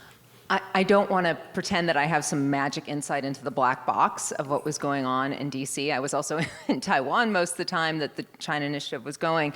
I will say, though, that I was happy to see that there was such a range of players in DC talking to advocacy communities, and this includes groups like Asian Americans Advancing Justice, as well as ACLU, Brennan Center, so a real mix of groups focused on civil liberties, not just AAPI focused, Domestic Policy Council, state, so there are people that I think spoke across, but I mean, DC is stovepipe, siloed, pick your cylindrical object, and one of the challenges going forward is I'm glad to see things like the engagement hours and listening sessions that have been done by OSTP with various stakeholders, but how do you get a sustained way of keeping those conversations going, not just sort of ad hoc, we're going to have a couple weeks of listening sessions or engagement hours. And I haven't seen those mechanisms to cut across the silos really put into place yet. It's a problem in many areas. Anybody else have any observations? Maybe Carolyn, since you've spoken about the benefits.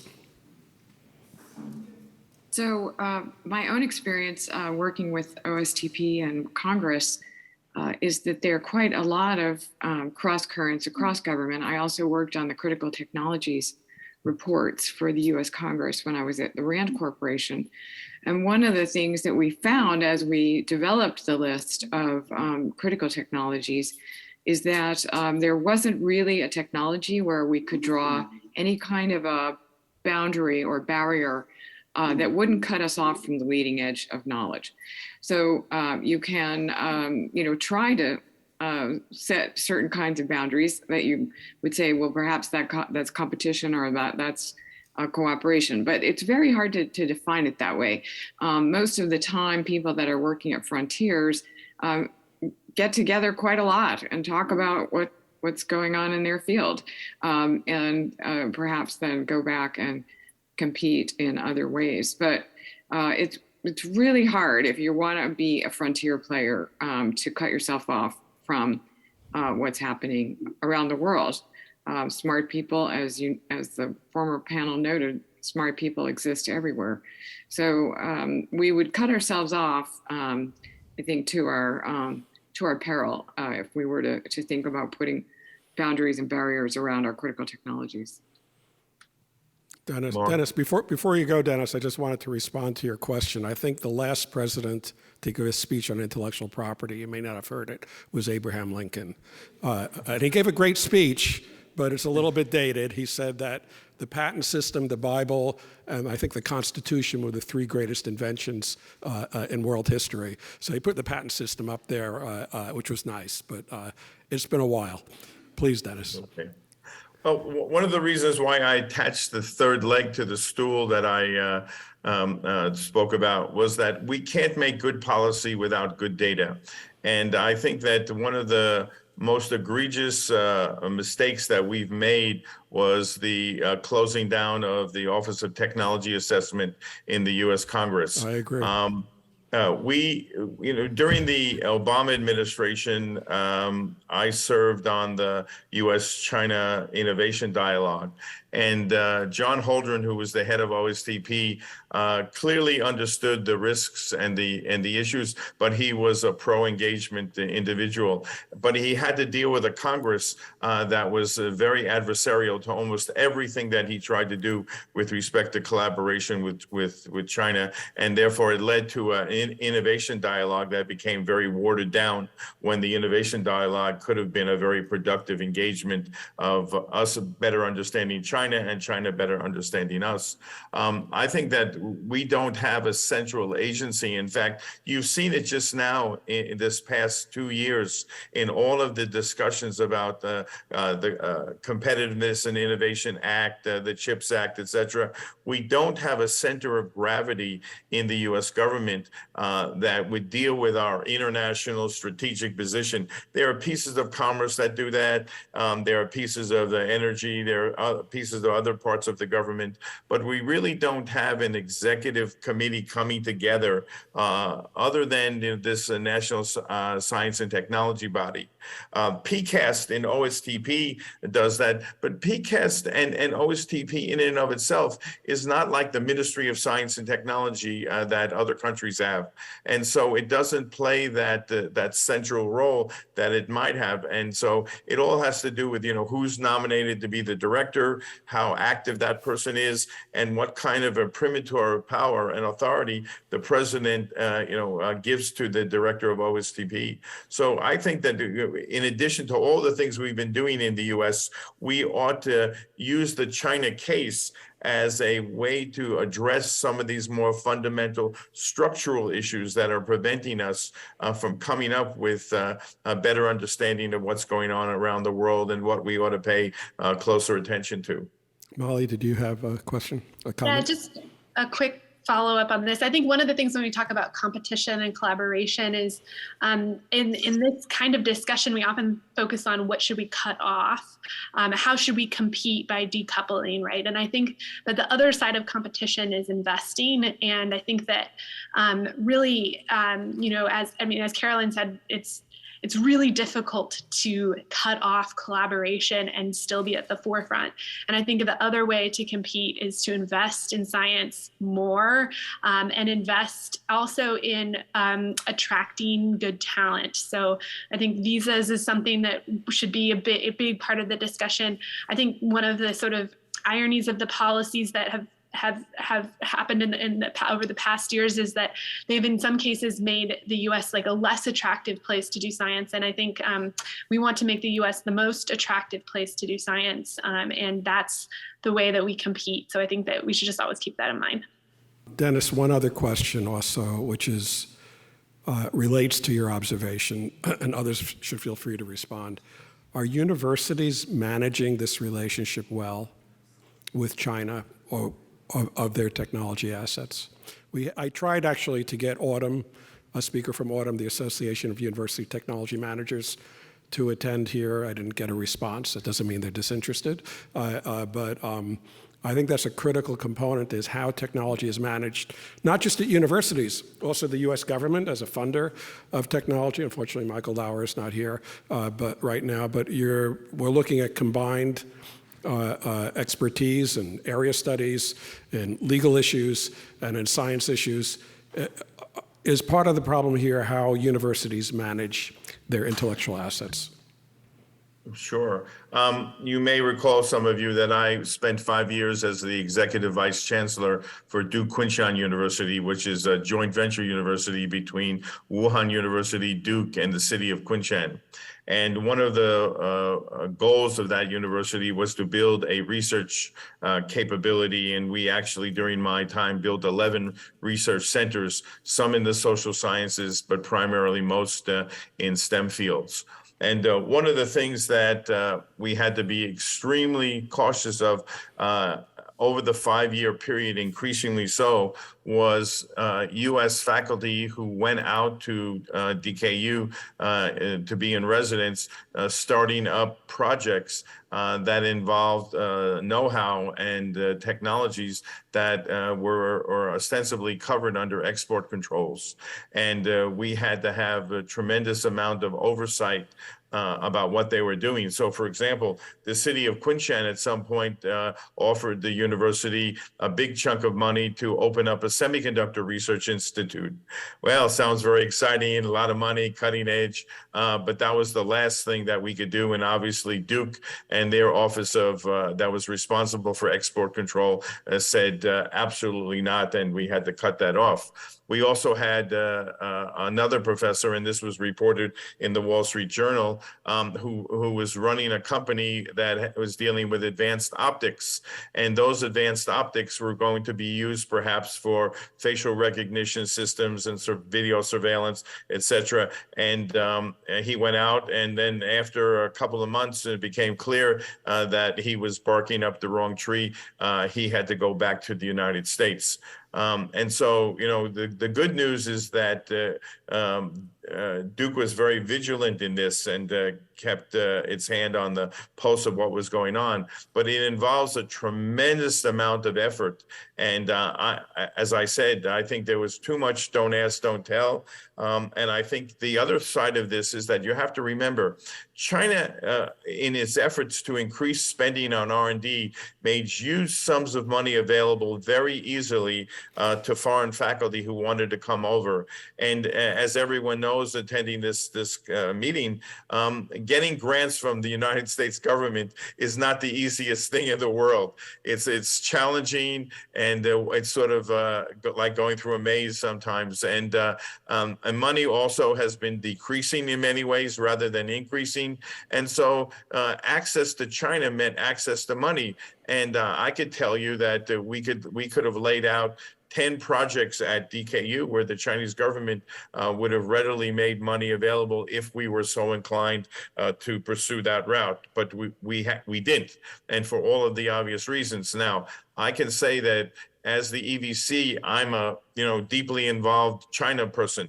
But if the next person comes along as the EVC and doesn't have that awareness and doesn't have that knowledge and is much more of an international education person, let's say, in their background, you might not get the same kind of vigilance, though, again, the parent university in the United States is responsible for making sure that there is not a deviation from U.S. government policy. One more point about this. At these joint venture universities, one of the things you must remember, we don't only have Americans. We have faculty that at DKU from 14 different countries, including China, though not many are from China. Nonetheless, some are from countries that are not covered by our own export control laws.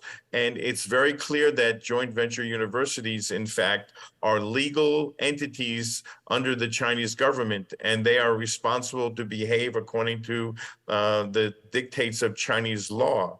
And so we all, those of us who study Chinese history know extraterritoriality is something that the Chinese government has fought after since the days of the treaty ports. So, you know, we got to be very careful about how we attempt to implement these kind of policies from our side in a very global-like university that has ambitions to be a global player rather than just simply be a bilateral entity. Any other comments on that question?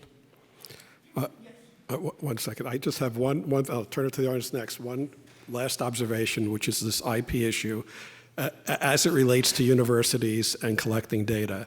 Just a point that China has a rule in its patent applications that you can file a patent anonymously.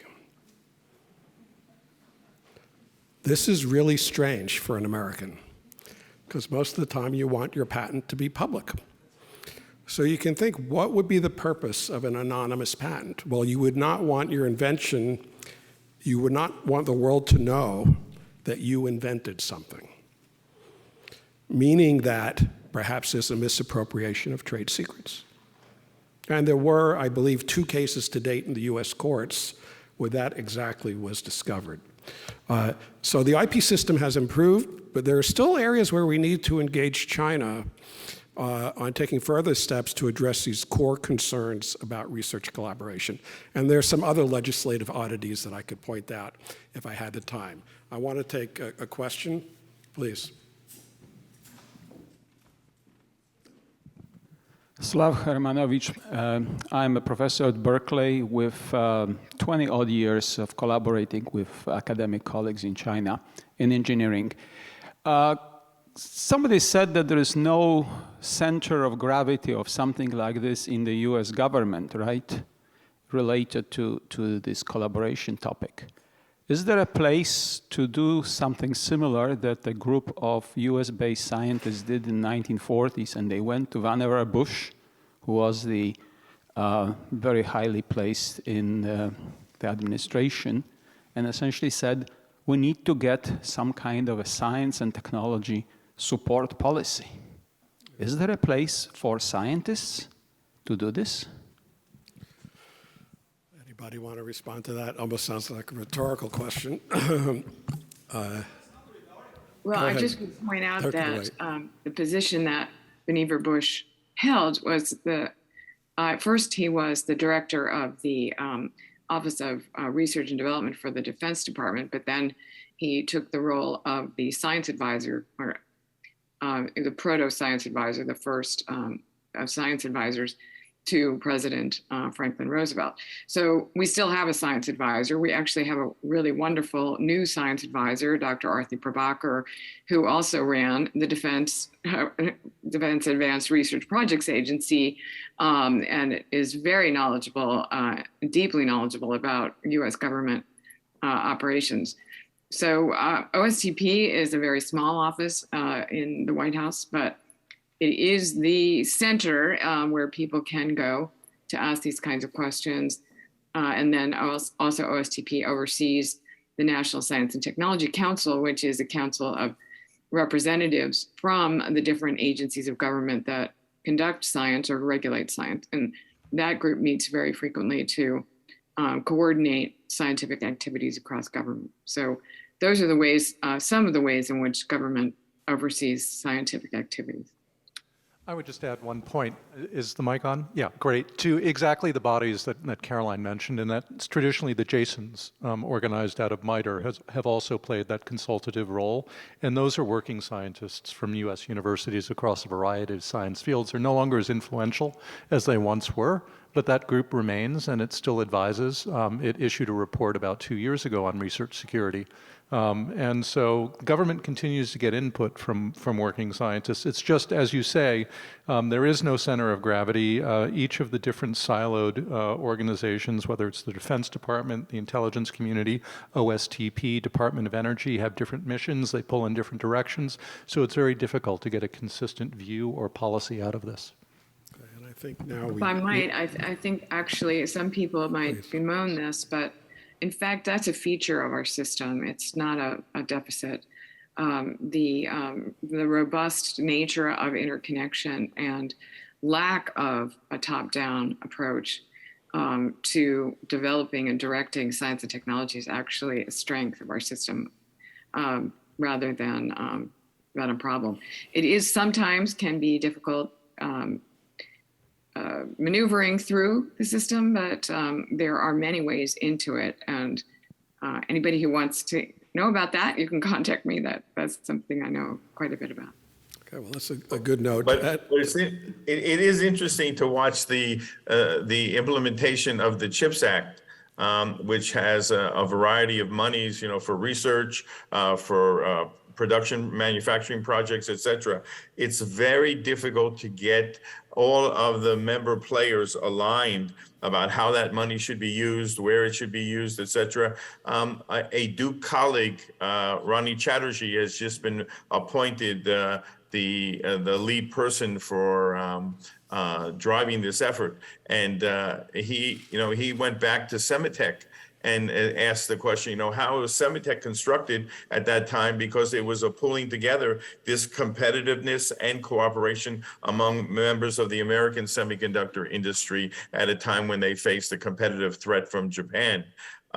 We don't yet, let's put the reality, we don't yet face a competitive threat from Japan, from China, the way that we faced with the Japanese back in the 1980s. I think the effort to preempt such an activity, takes many dimensions. And we should be asking the question, should we be trying to choke off the Chinese with the policies that are being put in place, rather than directing our effort to advancing our own capability by improving the performance of the system and making sure when we do allocate big chunks of money that it's allocated efficiently in a more optimal manner, so that we learn from the mistakes of the past. I agree with Caroline. We don't want a top-down driven system, and the lesson for the U.S. is not let's copy the Chinese system, because the Chinese system has learned from the U.S. that without a bottom-up approach, you're not going to have very much innovation taking place. So we've lost sight of that a lot, and we need to make sure that our system is functioning even when the government does intervene with a big chunk of change, that it's used appropriately. And on that note, I think we need to ensure that our audience is functioning for a reception. So I'm going to have to bring this to a close. I know we could continue talking for quite a bit longer, but we can certainly talk during the reception. Thank you very much. And I think there'll be food to the right and wine in the back. Thank you.